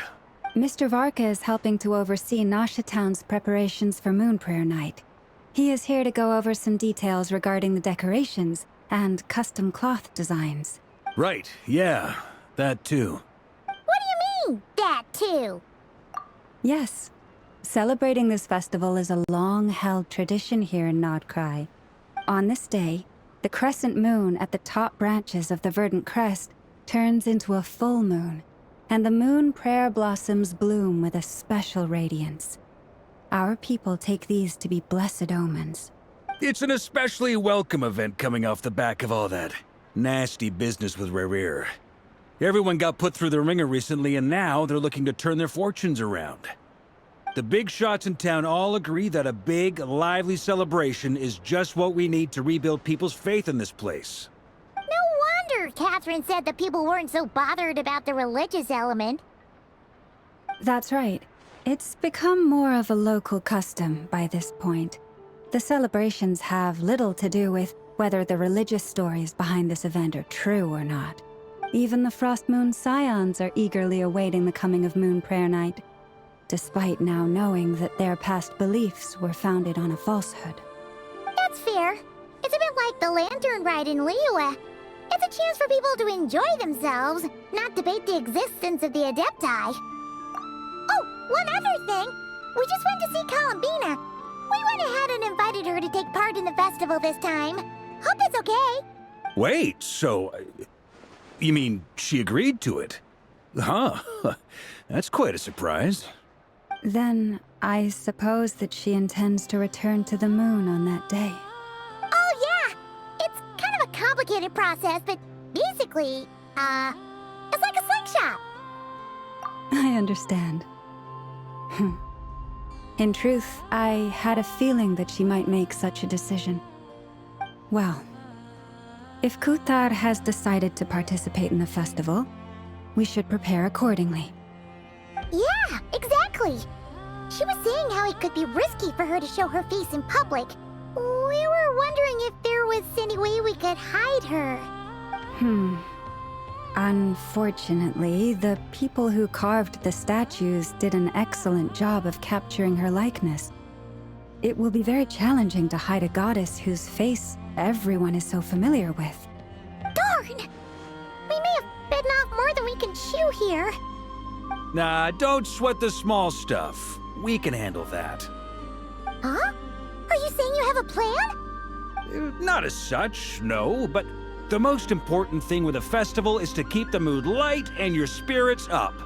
You can't go preparing for a festival with those long faces. You'll never convince anyone to enjoy themselves. The Mondstadt spirit is strong with this one. As it happens, I agree with Mr. Varka. Let's start by making our appreciation for Kuthar the beating heart of the festive atmosphere. And who knows, once we get the ball rolling, perhaps everything will just fall into place. Hey! Did you catch that? Lama said the thing! Or close enough at least. I'm looking forward to the Moon Prayer Night already. We have a festival in Mondstadt called Windbloom, and you can always tell which couples are celebrating it for their first time by the smiles on their faces. Big, beaming smiles like their whole face is glowing. And I have a feeling we'll get to see that same smile on the Moon Goddess's face at this festival. Not quite the same, surely. Anyway, I'll take care of business in the city, but I'll have to leave the decor up to you and the Frost Moon Scions. No one else can capture that traditional aesthetic quite like you guys.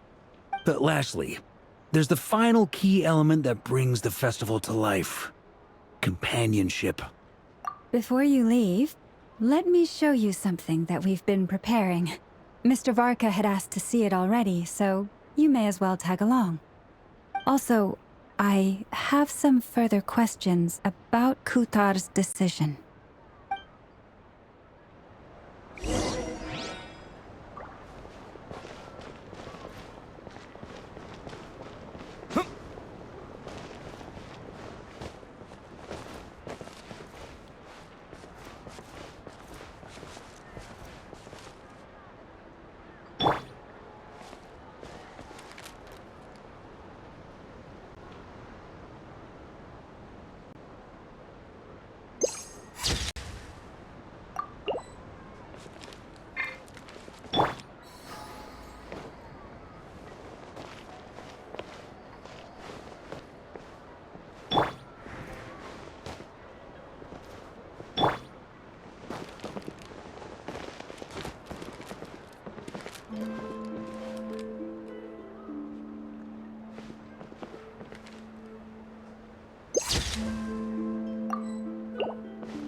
like they're having fun.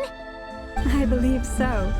Kuhenki seem very skilled at playing drums like these, although I'm not sure where they learned it from.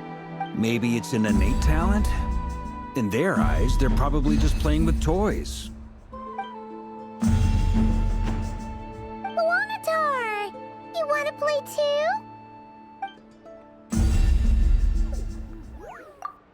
Yeah. She looks more confused than anything. Maybe we can teach her next time if we get the chance.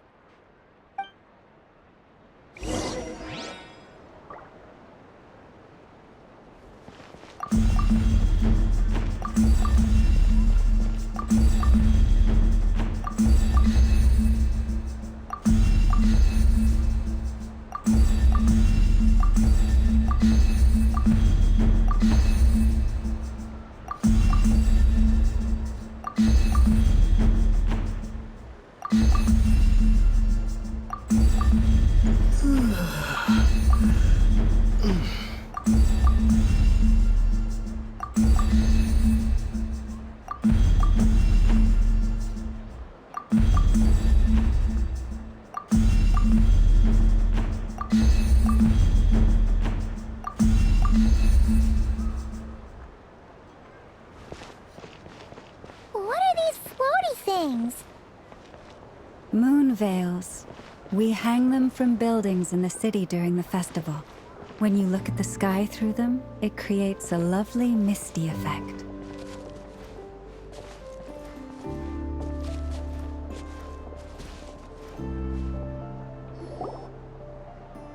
Everyone seems hard at work. They're preparing items for Moon Prayer Night. For instance, the sculpture being made over here, Mr. Varka and I were just finalizing the details of where it will be placed. Ah, there she is. I didn't know the finished article would be so large. Not to worry, though. All the necessary arrangements have been made. Just let me know once it's ready, and I'll get some people to ship it over. You have my thanks. And over here, we are preparing a very traditional confection. Oh, look at all these colors! It looks great! Can Paimon try one? Of course. I have a feeling you'll like it a lot. You bet! Sweets and treats are Paimon's favorite! If you included those in the Feast of the Moon, I bet Paimon would have joined the Frost Moon Scions by now. There will also be verdant crests like this present in Nasha Town during the festival. The timing of Moon Prayer Night is not completely set in advance. We make a rough estimate, then observe the changes in the verdant crests and moon prayer blossoms to guide us. As such, the wait itself is a fun feature of this particular festival.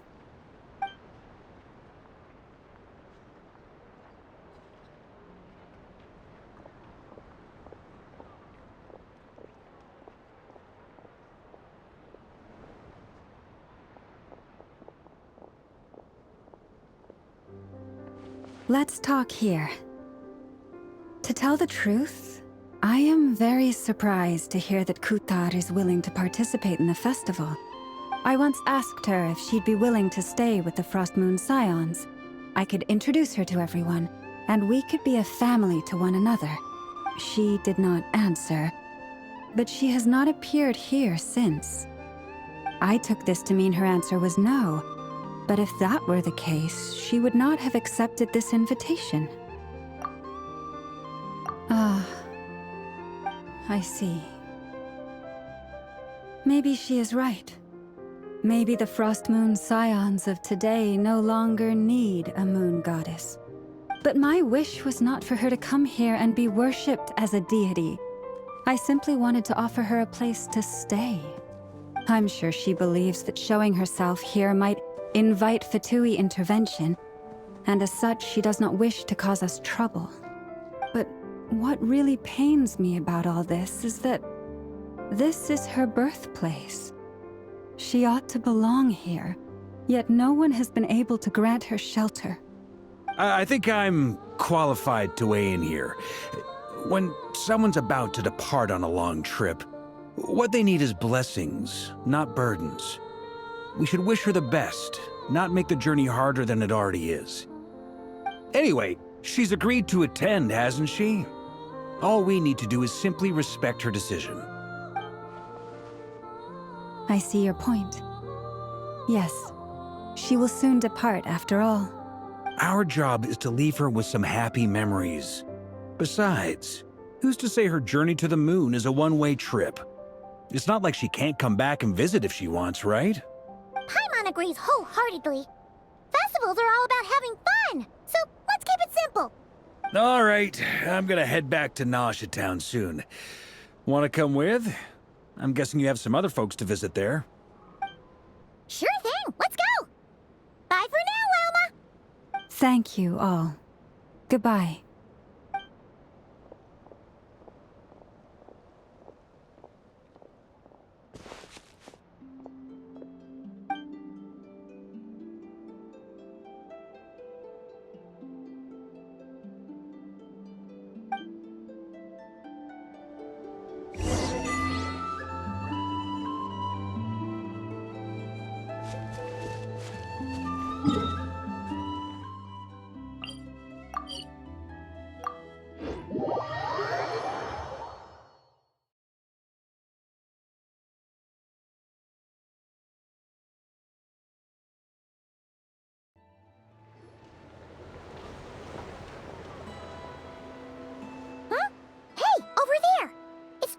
Albedo with Flints. What could they be chatting about? Your guess is as good as mine. Ah, Grand Master, and the Traveler and Paimon. Hello there. It's been a while. Perfect. We have some new volunteers for our investigation. Wait, let me guess. The righteous Lightkeepers are finally ready to hunt down the Abyssal Dragon? Yes, that too. Yeah, right. Oh, wait. Why does everyone keep saying that too? Well, to be precise, the facts match, but not the causality.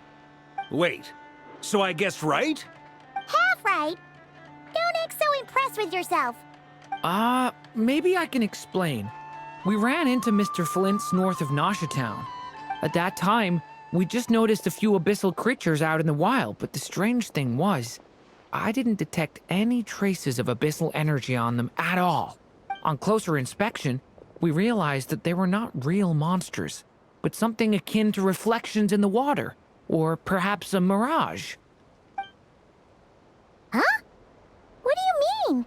Like, you could see them, but not touch them? Exactly. It was very peculiar. They roared and tried to attack us, but we could not make any physical contact with them. I think I've heard of things like that happening in Notcry before, but I don't know much about it. Yes, it's a known phenomenon. Mirage-like illusions tend to appear in Notcry in the run-up to Moonprayer Night. From a distance, they appear quite real. I myself thought that Misters Durin and Albedo were locked in battle with abyssal monsters when I first arrived. But after sharing intel and investigating a little further, we can confirm that these illusions are harmless. There is no great cause for concern. All the Mirage stories I've heard are either animals, rocks, or small houses. Abyssal monsters, though? That's a first. It's a first for me, too. So I'm planning to look into it further just to be on the safe side. I intend to inspect a few more locations. What about you two? Any plans? Alice contacted me a few days ago. She'd like me and Durin to assist her with an experiment. But we lost contact shortly after receiving the message. I'm sure that comes as no surprise to anyone familiar with her. We don't know when the wind will blow, yet when the wind blows, we will know. That, in a nutshell, describes how Alice operates. Yeah, that tracks. Okay. Well, I suggest we investigate this Mirage business in the meantime. It's piqued my curiosity, and I'm pretty sure I know someone who will already be 10 steps ahead of us. Well said. Right? Whatever's happening in Notcry, she always seems to be the first one to know. Let's go see what she knows. We can invite her and her staff to the festival while we're at it.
You're right, I have noticed.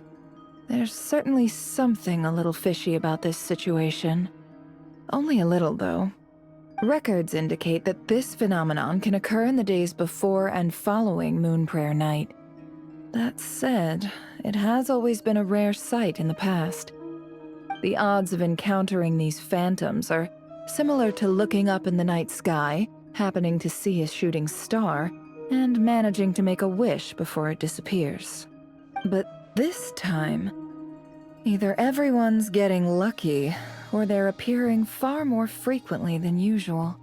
Yehoda's out gathering intel as we speak. In the meantime, let me check off some points of interest. First, the Abyss. The ones we saw seem to be abyssal monsters. Indeed. But we have identified one location where many more of them have made an appearance. And not just monsters, but human phantoms too. Given the scale and nature of the phantoms, it's almost as if someone's last memories are coming to life. Or perhaps the memories of multiple people. Oh. So you mean the phantom monsters are hunting down the phantom humans? Exactly. The phantoms can interact with each other, but we have no means of intervening. In addition, some of the human phantoms would seem to be from the very distant past. This is clear both from the clothing they wear and the stories they tell. They claim to be from Hyperborea, a name which I've heard from Lauma before. If this is true, it means they must be from 6,000 years ago. Did Paimon hear that right? 6,000 years? It sounds like this merits further exploration. That'd be a big help.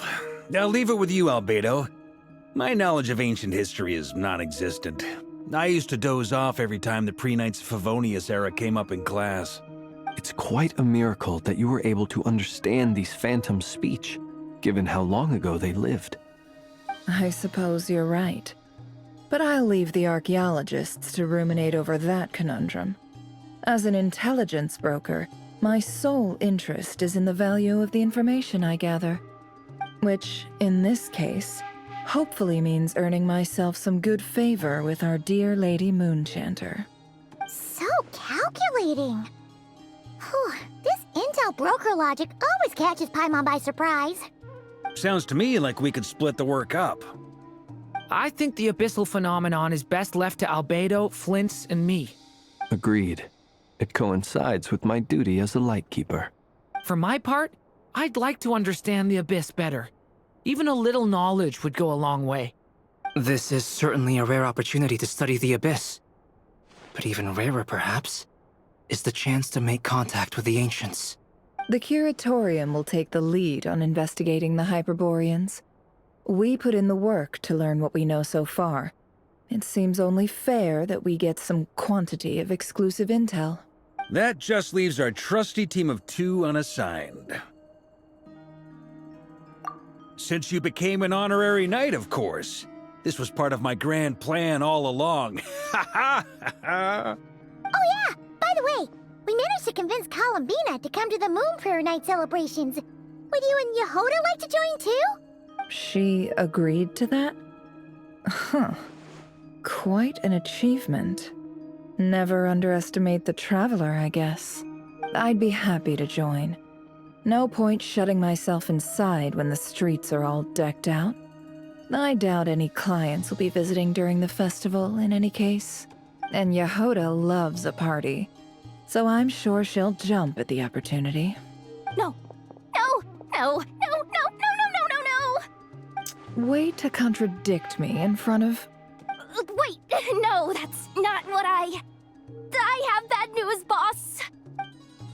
So many people. All right, everyone inside, quick.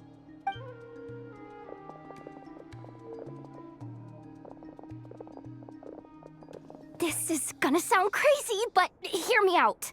I saw one of those phantoms at Star Sand Shoal, and it was some sort of flying ship. Like a spaceship? That's gotta be the one you came to Tibet in. You said you saw the same thing through the moon tomorrow, right? Huh? You already know about it? Ugh, I thought I was gonna blow people's minds. Turns out I'm the last to find out. Wait. Back up. You came here in a spaceship? Now my mind is blown! What's it like on the inside? Was it like flying through space? I want to know everything!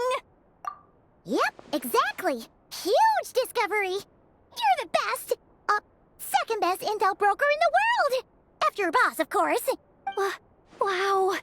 Really? Well, I don't know if I'm all that, but... I guess that decides where we're heading next. Come on, don't look at me like that. I know the spaceship doesn't have anything to do with me, but you don't want to leave me as the only one twiddling my thumbs, do you? Please? Fair enough. You can tag along. In that case, let's meet back here to discuss our findings once we're done. I wish everyone a productive investigation. You too.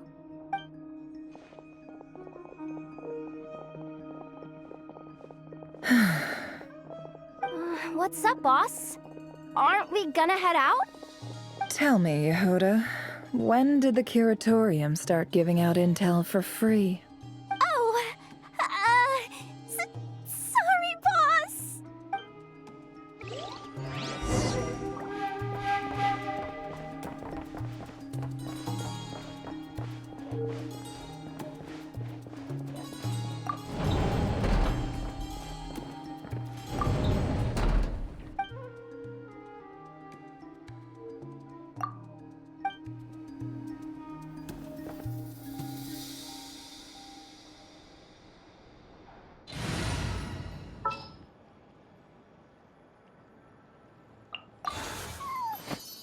Lucky you. I have some time to kill.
Gonna be epic.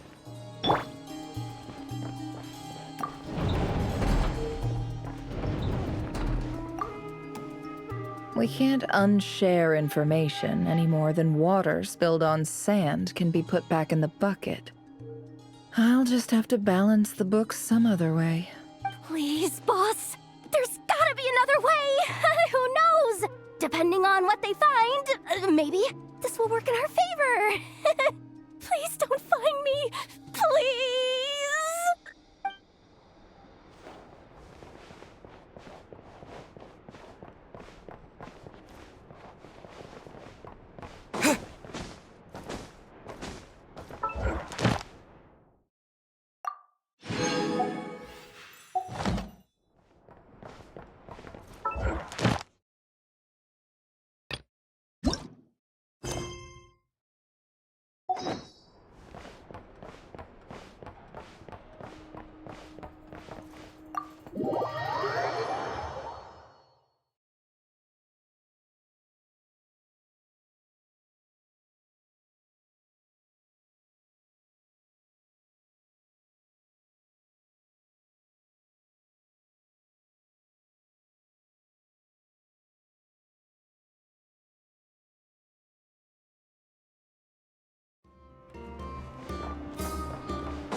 Well, what do you know? Yehuda was right on the money.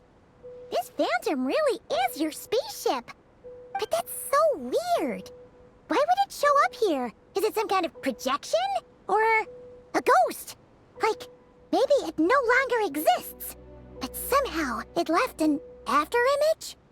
Ah, you're already here. Miss Lauma, what a surprise. I thought you were busy with festival preparations. I was, until one of our people informed me that a strange sight had appeared at Starsand Shoal. No one's ever seen something quite like this before. I thought I should see it for myself. Same here. Oh, so we heard that these things appear around the festival period. Any idea why that is? Unfortunately not. We have very limited information about them, since they can't be interacted with.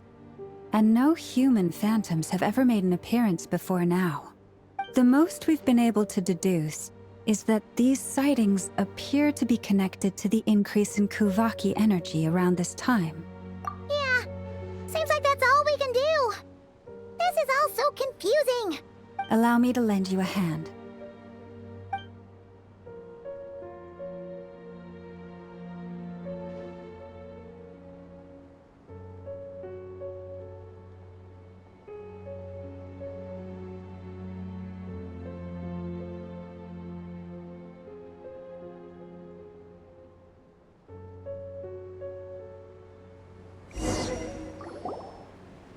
Everyone, our friend here should be able to provide us with some information. Is that a phantom Rhyme-horn deer? I've heard about how the Frostmoon Scions live in harmony with the animals and can even communicate with them. That's coming in handy now, for sure. Okay. Yes, I understand. Then how about this?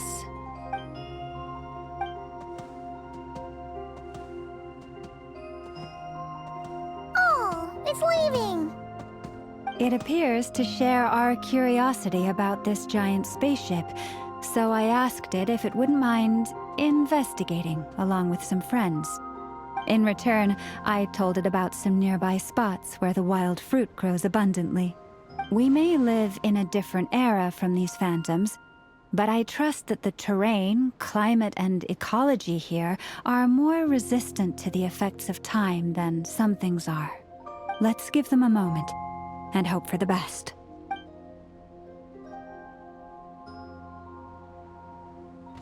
All back together?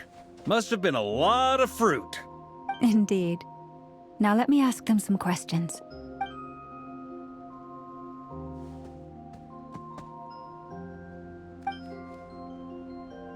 It did find a lot of wild fruit, enough for them to feast for a long while.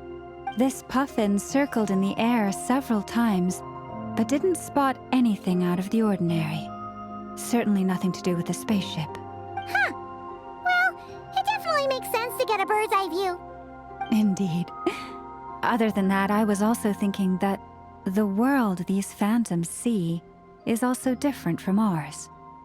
Oh, I get what you mean. The wild fruit exist in both times and spaces, but there might also be things that only exist in that space-time, which we can't see.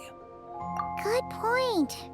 Great thinking, Lauma. Blunthorn rhinos can use Kuvaki to shift great rocks, but this one says it couldn't get that ship to budge by even an inch.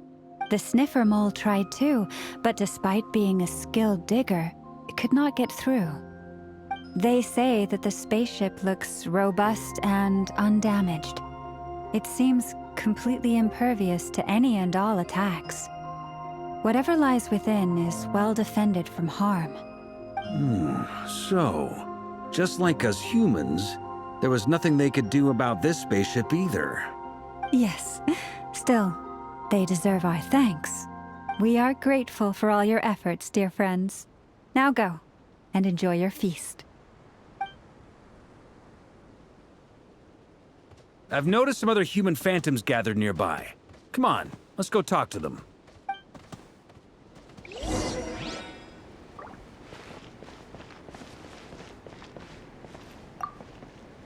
Those illusions and those people. It's all a little creepy, don't you think? Nah, all part of the festive atmosphere.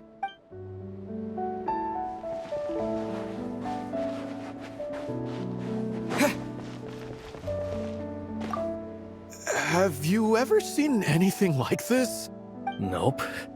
Never seen or heard anything this weird.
What is this thing?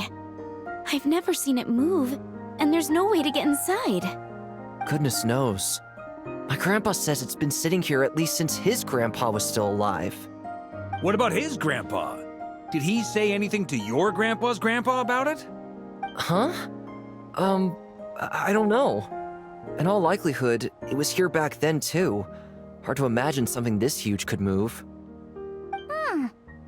Guess that means that as far as they're concerned, this ship's been around a long time.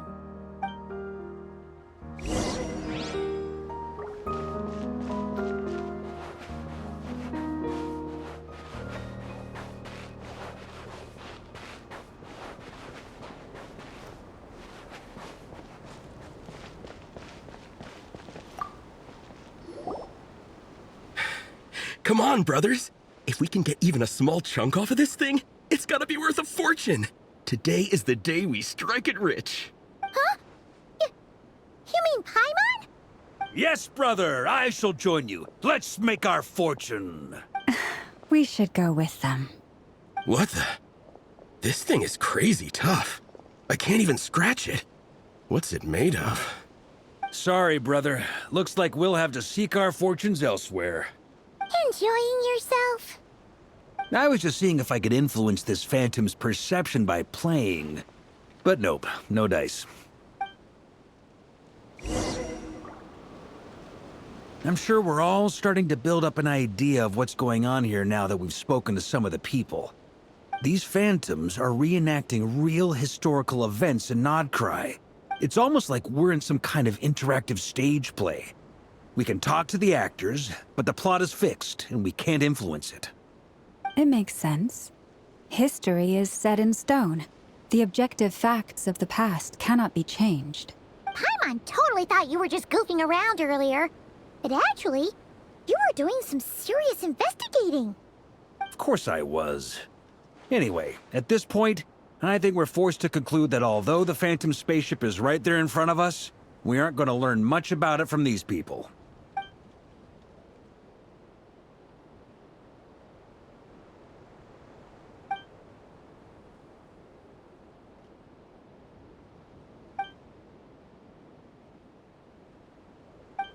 Don't be discouraged. If nothing else, this is proof of the ship's existence. And think about it. So many people tried to hack their way inside, but no one could get the door open. It's made of very tough material. To me, that says that we'll either find the ship itself or the story behind it. It's just a matter of time. Huh. Every now and then, when Varka gets serious, he actually does seem like Grandmaster material for once. I wonder how the others are doing. Let's head back for now. Sounds good. Also, drinks are on me if Team Knights of Favonius is the first to finish. Wait, we have a team name now? Am I in Team Knights of Favonius as well? You're very welcome to join. We've even got a cathedral ready for you. Isn't that technically blasphemy? dare make a joke like that if Barbados was in earshot. Nah, I'm sure Barbados doesn't mind a little harmless blasphemy once in a while.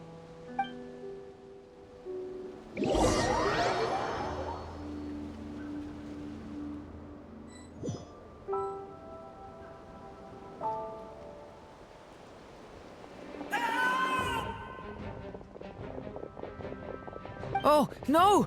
Get away! Oh.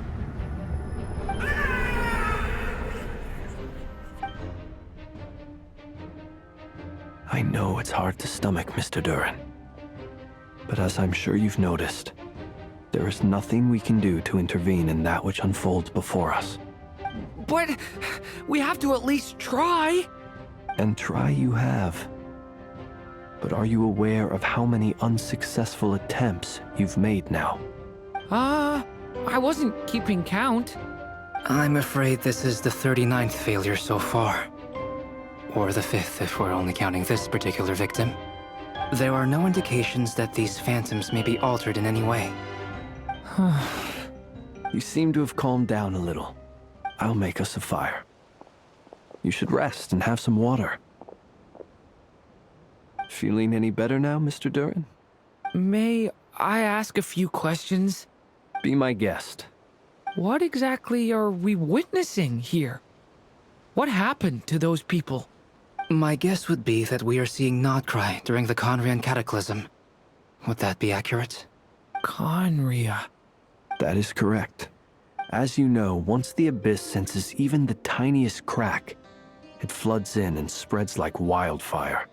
There was a time in the distant past when it permeated all of Notcry, causing immeasurable harm. The people paid a terrible price to heal this land. Then, 500 years ago, the whole of Teyvat suffered an abyssal disaster. Once more, Notcry was dealt a devastating blow. I see. In the face of the abyssal onslaught, all were like grains of sand tossed around by a tidal wave. Be they human, fae, or god. The moment you witnessed is but one drop in a whole ocean of catastrophe. All right. I guess that answers my second question, too.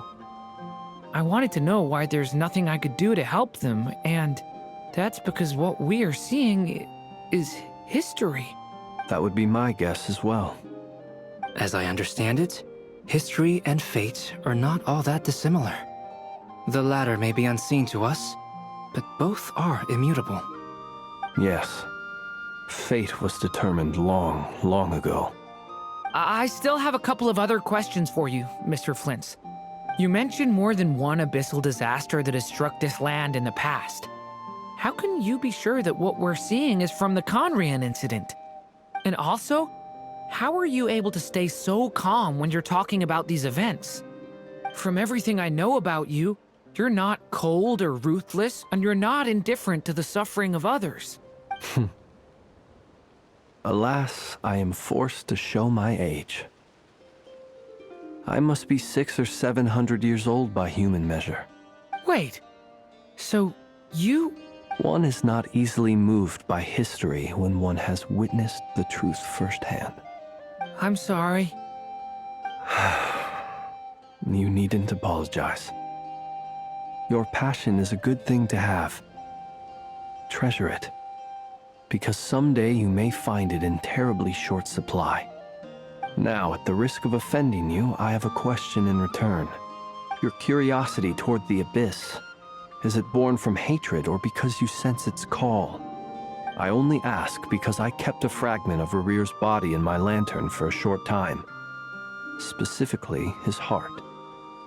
So I know what a burden it can be to carry the Abyss with you.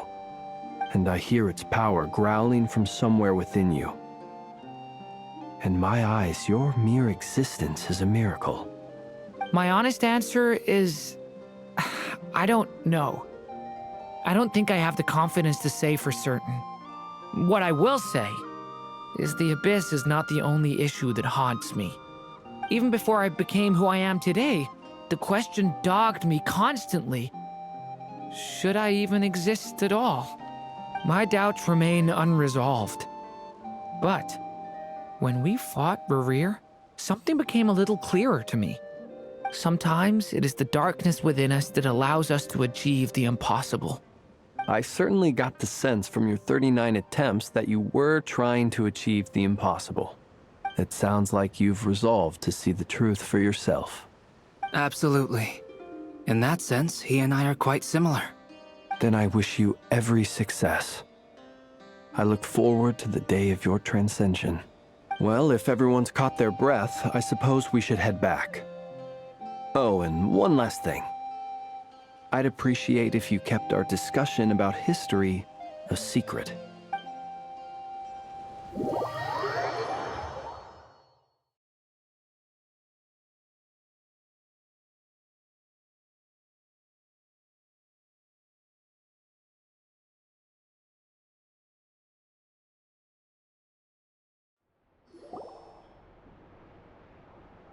Incredibly, our separate investigations led us all to the same conclusion.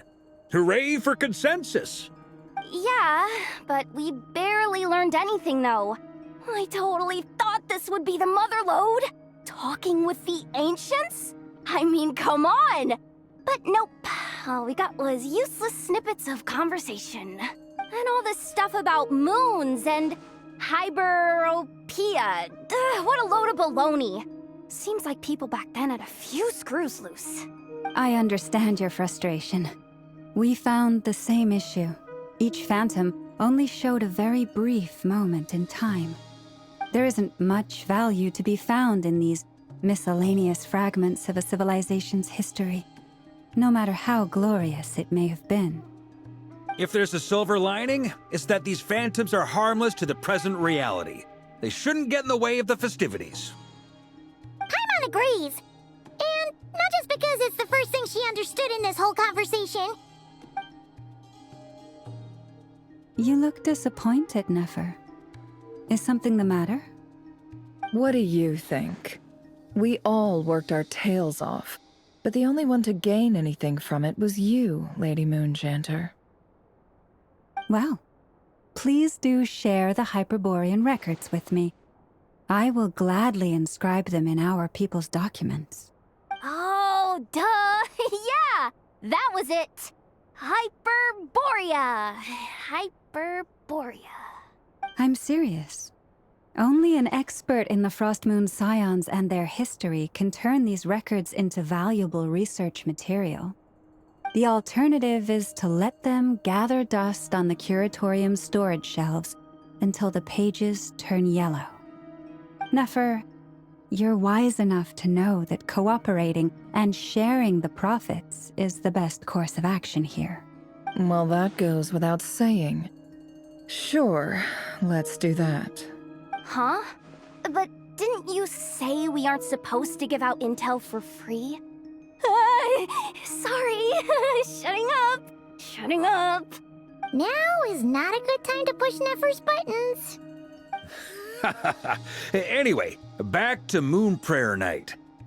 I'm thinking that we should prepare something a little special, aside from the usual decorations and so on.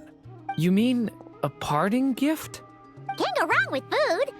Although, does food go bad on the moon? Perhaps a lantern would be a better choice. It might be dark up there. It could prove difficult to light a lantern on the moon. Magical stones might serve that purpose better. What about a clockwork mecha model from Fontaine? I've got a whole bunch at home. I use them for fighting practice in my free time. None of these sound like things she would be even remotely interested in. But we don't interact with her enough to know what she likes. Yeah. It would really save us the guesswork if someone could find out what she's into. Wait, what the? Traveler? They're all looking at you. Great! Haha, problem solved. Now, I need to stop by Dory's. Gonna need her help sourcing a bunch of stuff for the festival. Then let's leave it there for now.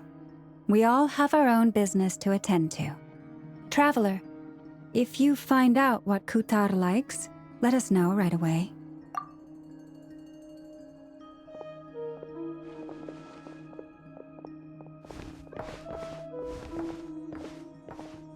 Is something the matter? I'm fine. It's just... I'm still feeling a little rattled after witnessing the horrors of the Abyss. But it's okay. This is something I have to work through. I'll be all right. Thanks for your concern.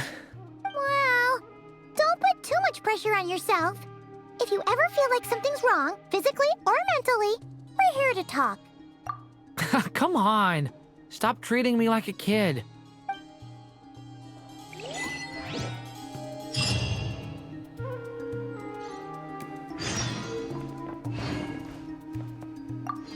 Which is why we need a lantern guaranteed to work on the moon. Yes, I have a few ideas, but the lantern itself is the easy part. The real issue is how little we know about the lunar environment. Wait, you two are serious about this? Let's just say I'm intrigued by the shining magical stones that Mr. Albedo has mentioned.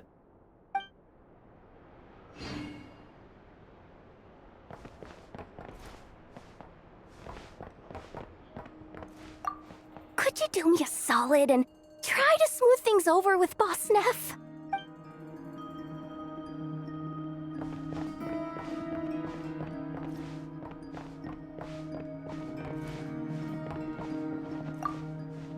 You should get going. It's important that we ascertain what Kutar likes.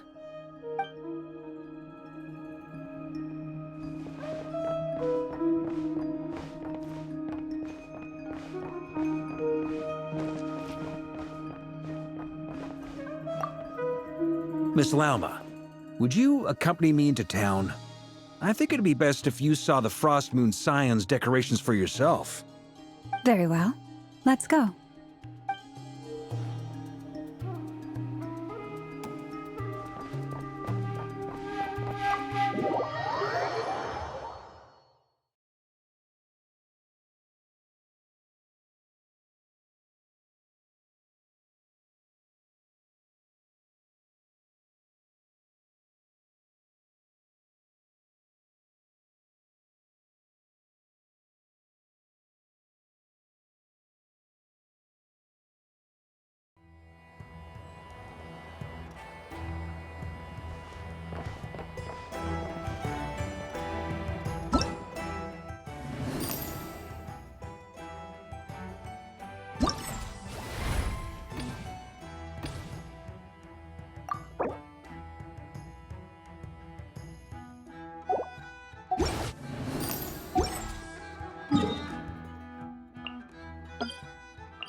Weren't there a few Kuhenki here last time, too?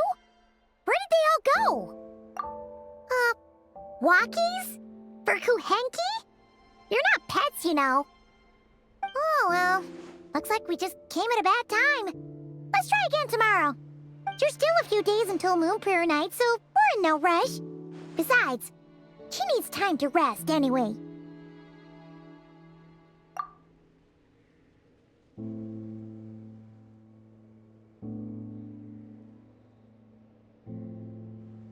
Kalamina! Are you back yet? Oh, how strange. Looks like she still isn't here. Right? It's not like her to spend so much time outside. Especially since she's worried about attracting unwanted attention. What about Luonatar? Luonatar, you there? Hey! Do you know where Kalambina went? Sorry, didn't understand. But if you know where she is, could you take us to her? Yeah, that's even stranger. What about him? Oh, that's not good news. They change color when Columbina gets weaker, right? And they look super pale right now. Good idea. She might know what's happening.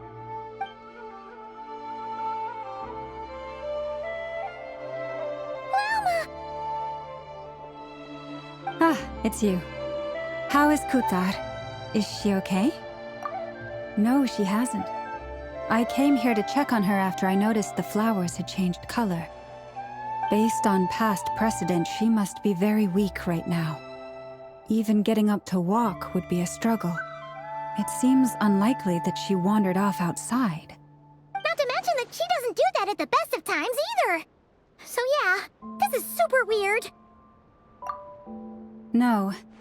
Very few people are in the know about Kutar's whereabouts. And if anyone suspicious had visited, they'd have left some sort of evidence. Come on, let's go to Nasha Town. If anyone has seen her, someone there will know about it. It's not Kry's information hub after all. Makes sense. Let's go!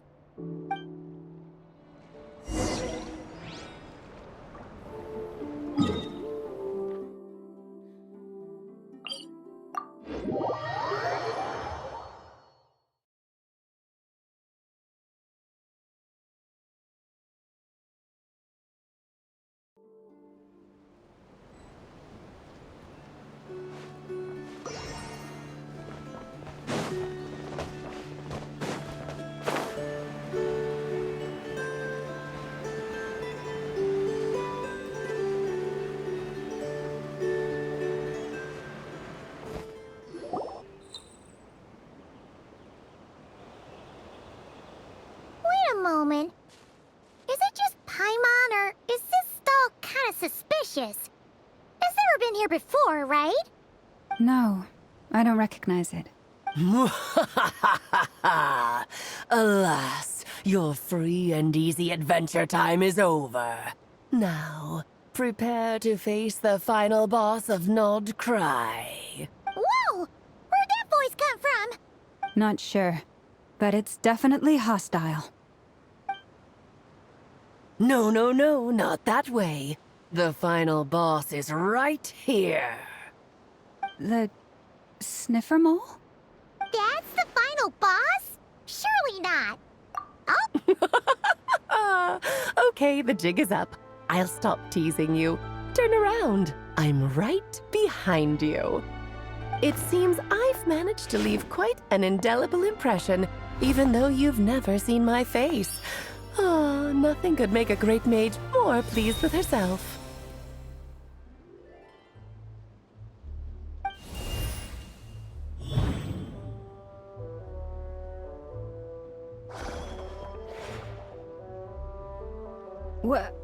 What is going on? I've heard that all the big shots in Teyvat have long, wordy titles that stun people speechless when they make their entrance. Unfortunately, none of them are affiliated with the Hexenzirkel, and we ourselves keep a very low profile. The notorious name-dropping doesn't quite work for us. Still, I, for one, think I'm really quite amazing. So that didn't stop me from coming up with a title anyway. Alice? It's really you this time? Not a lantern or a dodo but Alice in the flesh? Oh, that's right. So, what do you think? How does it feel to finally meet me? You look like... What is that supposed to mean, I'm the mother of Klee, Teyvat's #1 cutie. How old could I possibly be? So she's a friend of yours? Kind of. This is actually the first time we've seen her in person. I see.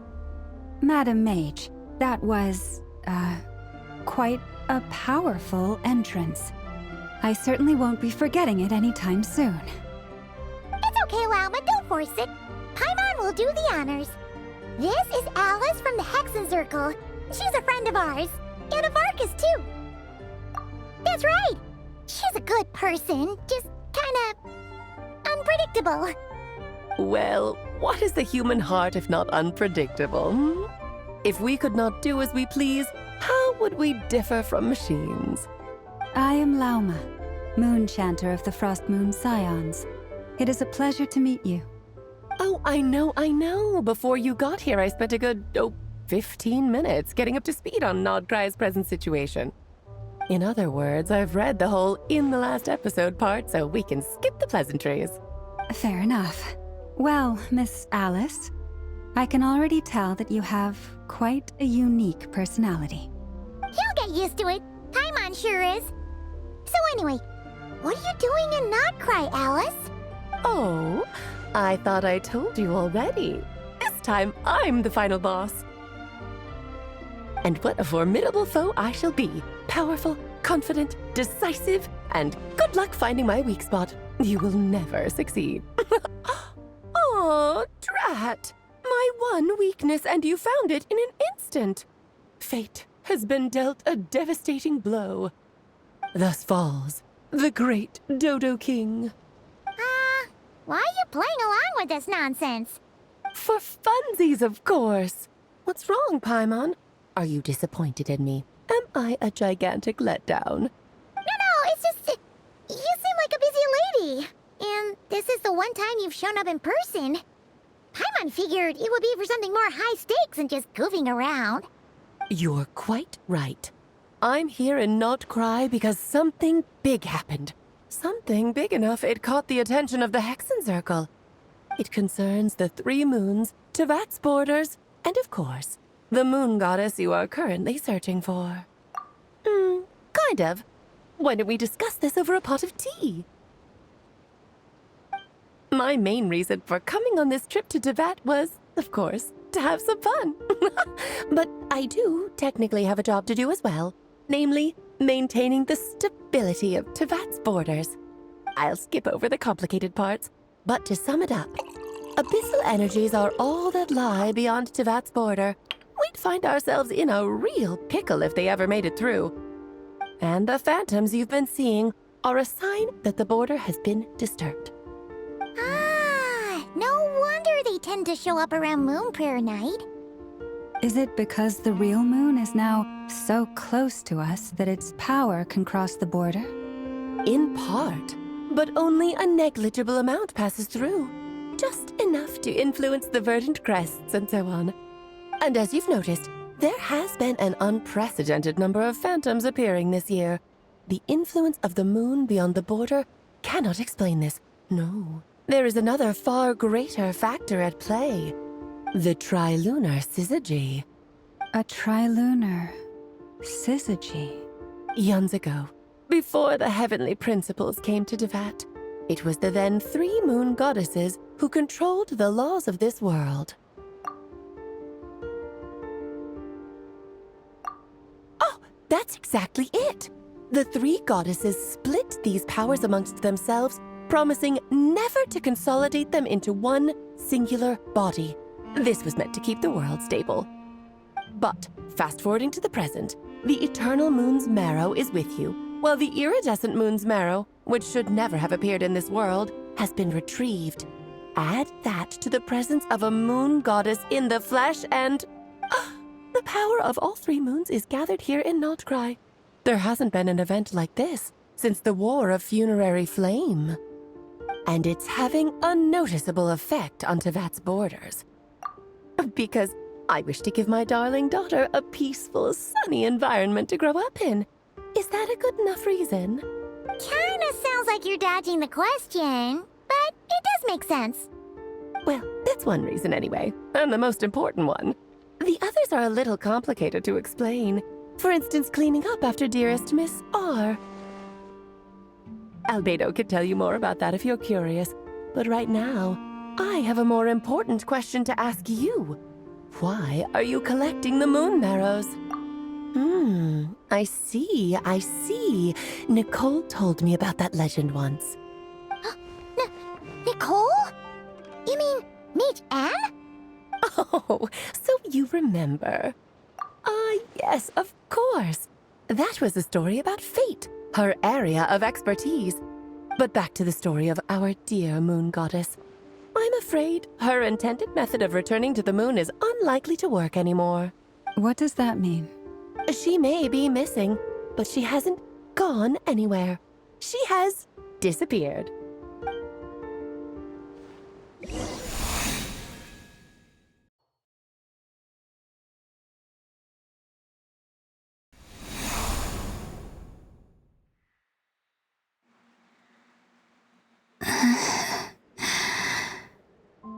My body is so heavy.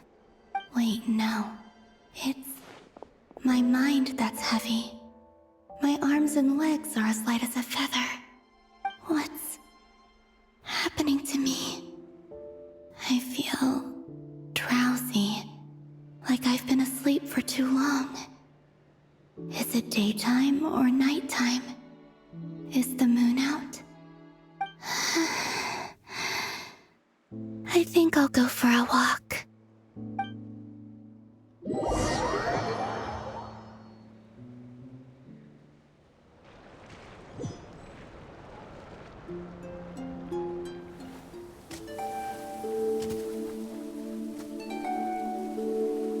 Are you out for a walk too?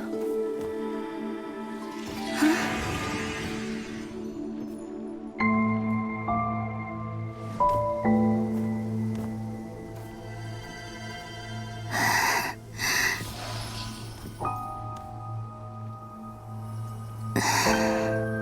The day has come at last.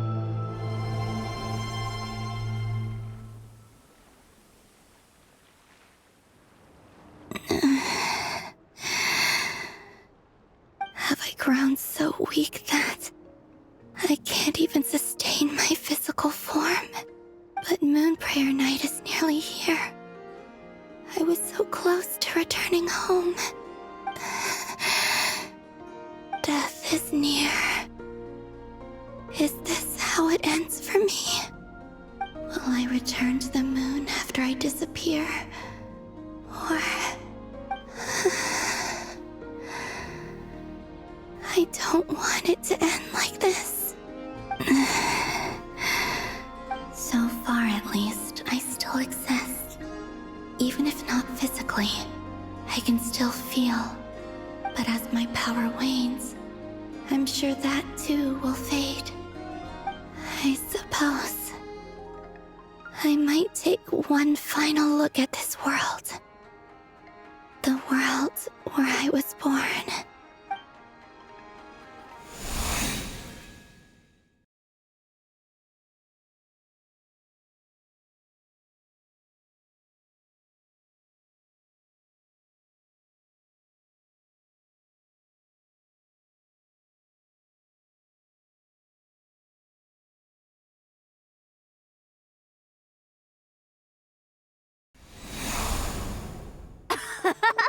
Come on, come on! Wait for me! The Frost Moon Enclave. How much it has changed since I was born. These decorations, they're so heavy. It's times like this when you kind of wish men could be priestesses and acolytes. How fascinating. I've never had the chance to be privy to people's private lives in this way.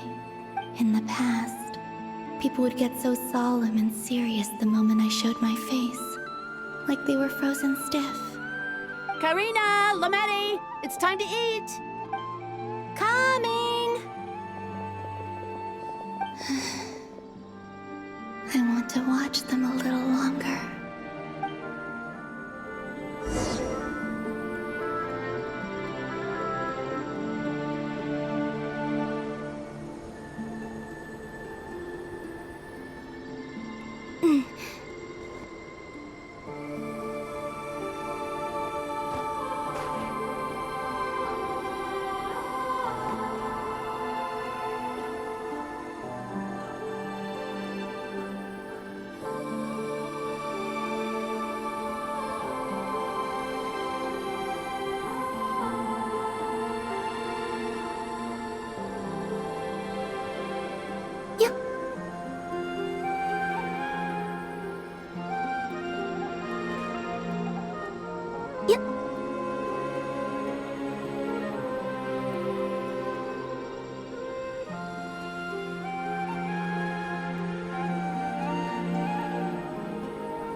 I'm sure you're both tired from playing all day. Come on, eat up.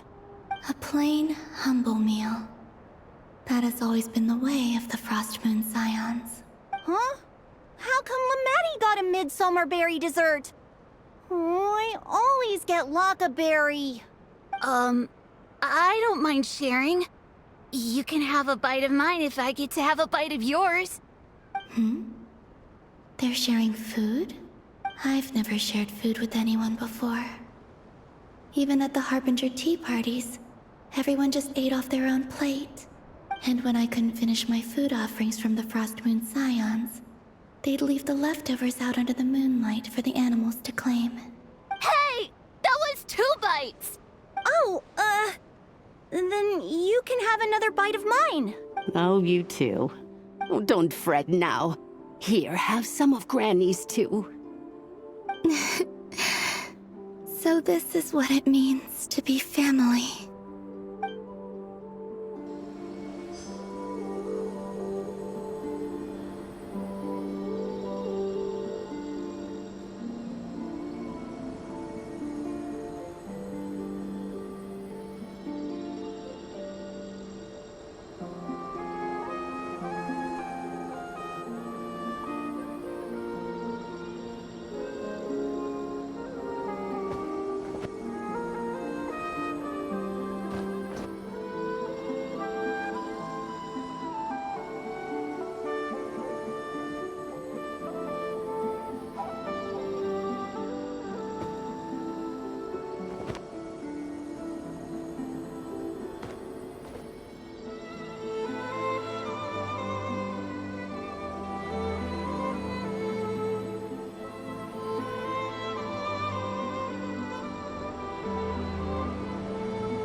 So just fill these balloons with air, right? Yep. Try a couple now to test things out. The rest can wait till Moon Prayer night. Think fast. Vreda! teasing an acolyte of the Frost Moon Scions? Surely that's a punishable offense. Take this! Huh? Alright, enough horsing around. Lady Lauma gave us a task. We should get back to it. The task is just to check that the balloons don't leak, right? Doesn't matter if we fill them with air or water. Yeah. Okay, you got me there. And you got me there. But still, we can't use all the balloons before the festival even starts. We won't use all of them. And as long as Lady Lauma's trusted acolyte doesn't snitch, this can stay as a little secret between friends. A couple more can't do any harm, right? Oh, you menace. Then, think fast! Is pumping a balloon full of water really so much fun?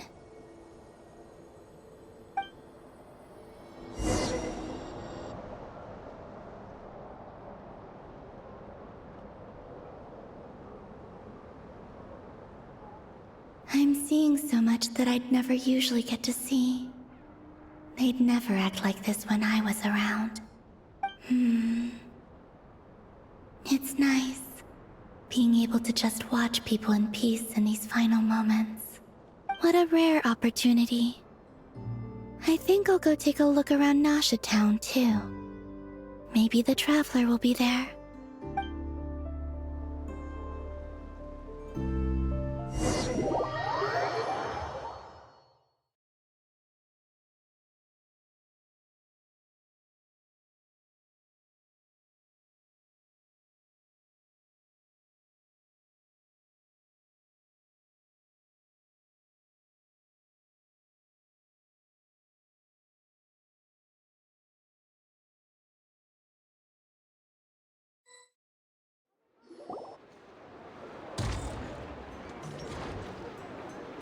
After the War of Funerary Flame, the Moon Goddesses were no longer recognized by Teyvat.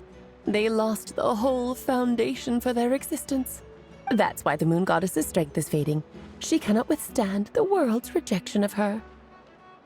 To be more pedantic about it, the Moon Goddesses did something to offend the heavenly principles, and that's why they were ousted.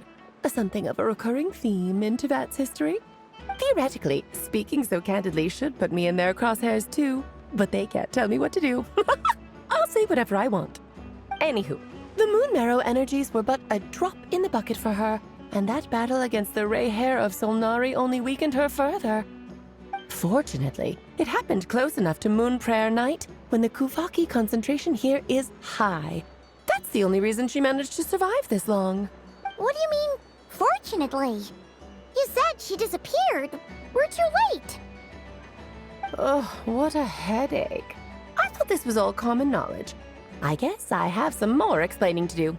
Okay, buckle up. It's time for another lecture.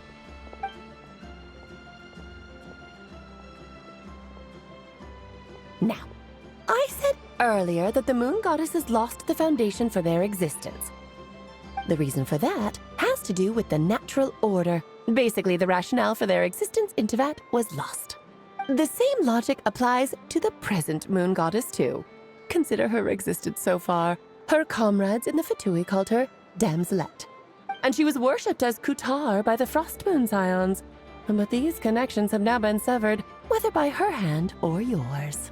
So, the rationale that once sustained her existence is now gone.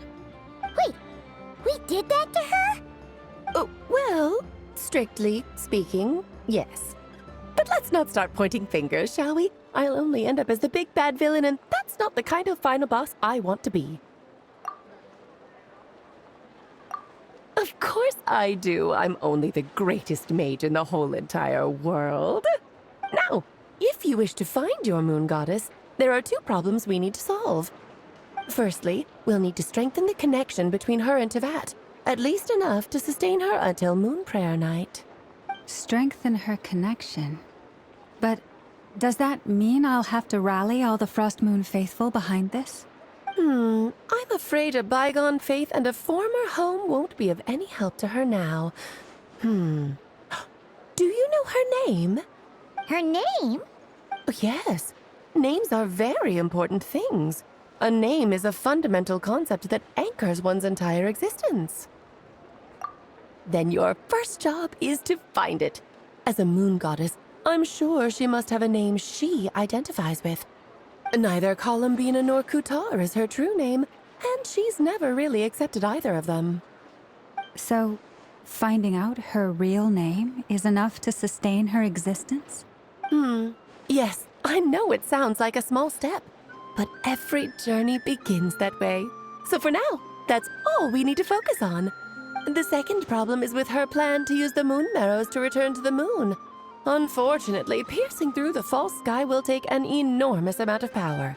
Given her current condition, she won't be able to provide anywhere near enough power, even if she recovers her physical form.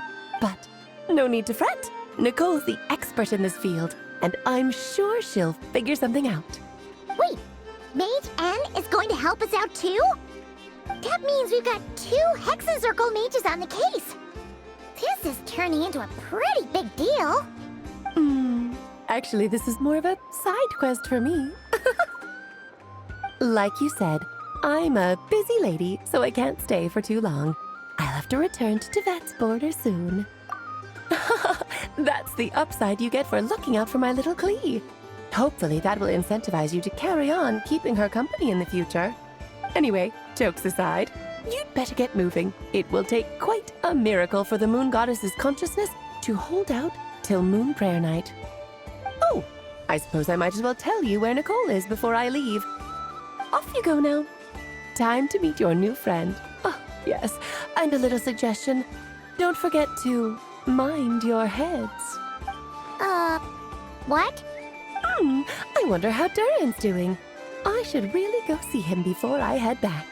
You really are super busy. I most certainly am. There's so many children I have to keep tabs on just in Mondstadt. Durin, Albedo, Venti, Varka. Klee didn't make the list, huh? Of course not. Klee is my pride and joy. I have no qualms about her, because she's the best child in the whole wide world. Yep. Klee's a little angel. I'm glad you agree. Well, all the best. See you when I see you.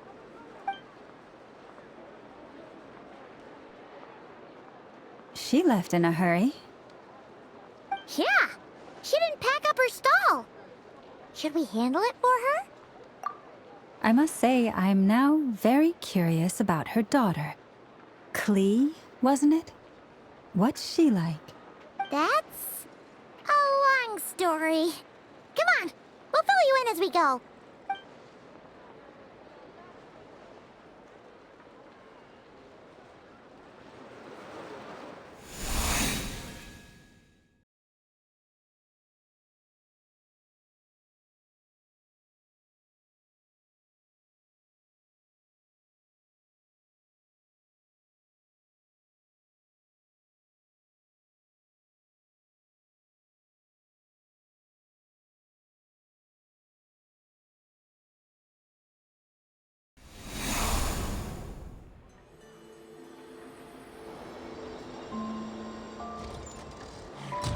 What a lively place. I've never experienced Nasha Town like this before. Hey, you old geezer! Your hammer's rusted through! Who are you calling old geezer? Are they quarreling? I'm looking right at him! You've really gone downhill since giving your daughter free rein in the workshop. Can you even swing a hammer anymore? It shouldn't take you days just to fix a single chair! You might as well use that hammer to massage my back for all the good it's doing. Don't run your mouth, or you'll get a back massage that'll put you in bed for the rest of your life. Look, the materials haven't arrived yet, all right? You know how busy it gets in the days before moon prayer night. I'll bet you send all the materials to your little princess. Blood's always thicker than water, huh? All right, you've made your point, Uncle Koski. As soon as the materials arrive, fixing your chair will be the #1 priority. And Dad, If you've got time to chat, why don't you lend me a hand, See? Lolka knows what the score is. I guess they're friends. But the way they spoke to each other was so ugly. Then again, it wouldn't be the first time I've seen something like this. Columbina! Sing outside my door in the middle of the night one more time, and I'll unscrew your vocal cords. You hear me? Oh, Zandrone. So that was her way of trying to be friends with me. What a pity. I won't get the chance to say any ugly things in reply.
Hey, have you decided what to give her for Moon Prayer Night?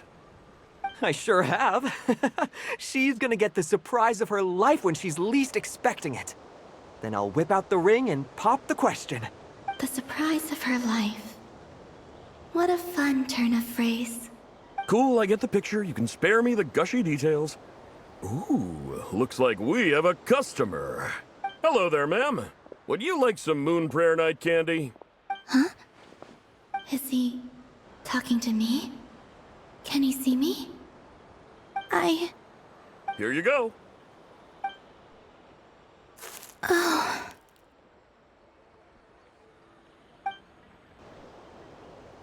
Come back anytime. Right. Now, where were we?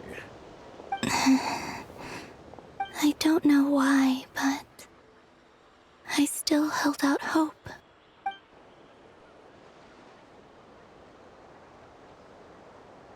The most important thing right now is to find that mage. This name thing seems super important too, but where do we even start looking? I'd better go pay the Fatui a visit.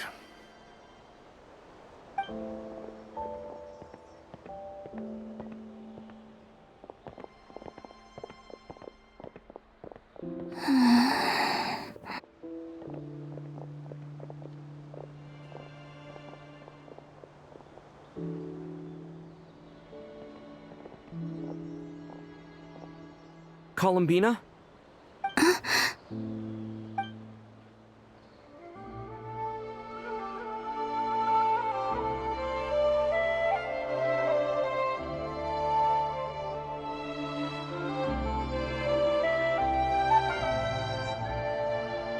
Traveler? Let's go! This is no time to be spacing out!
they going?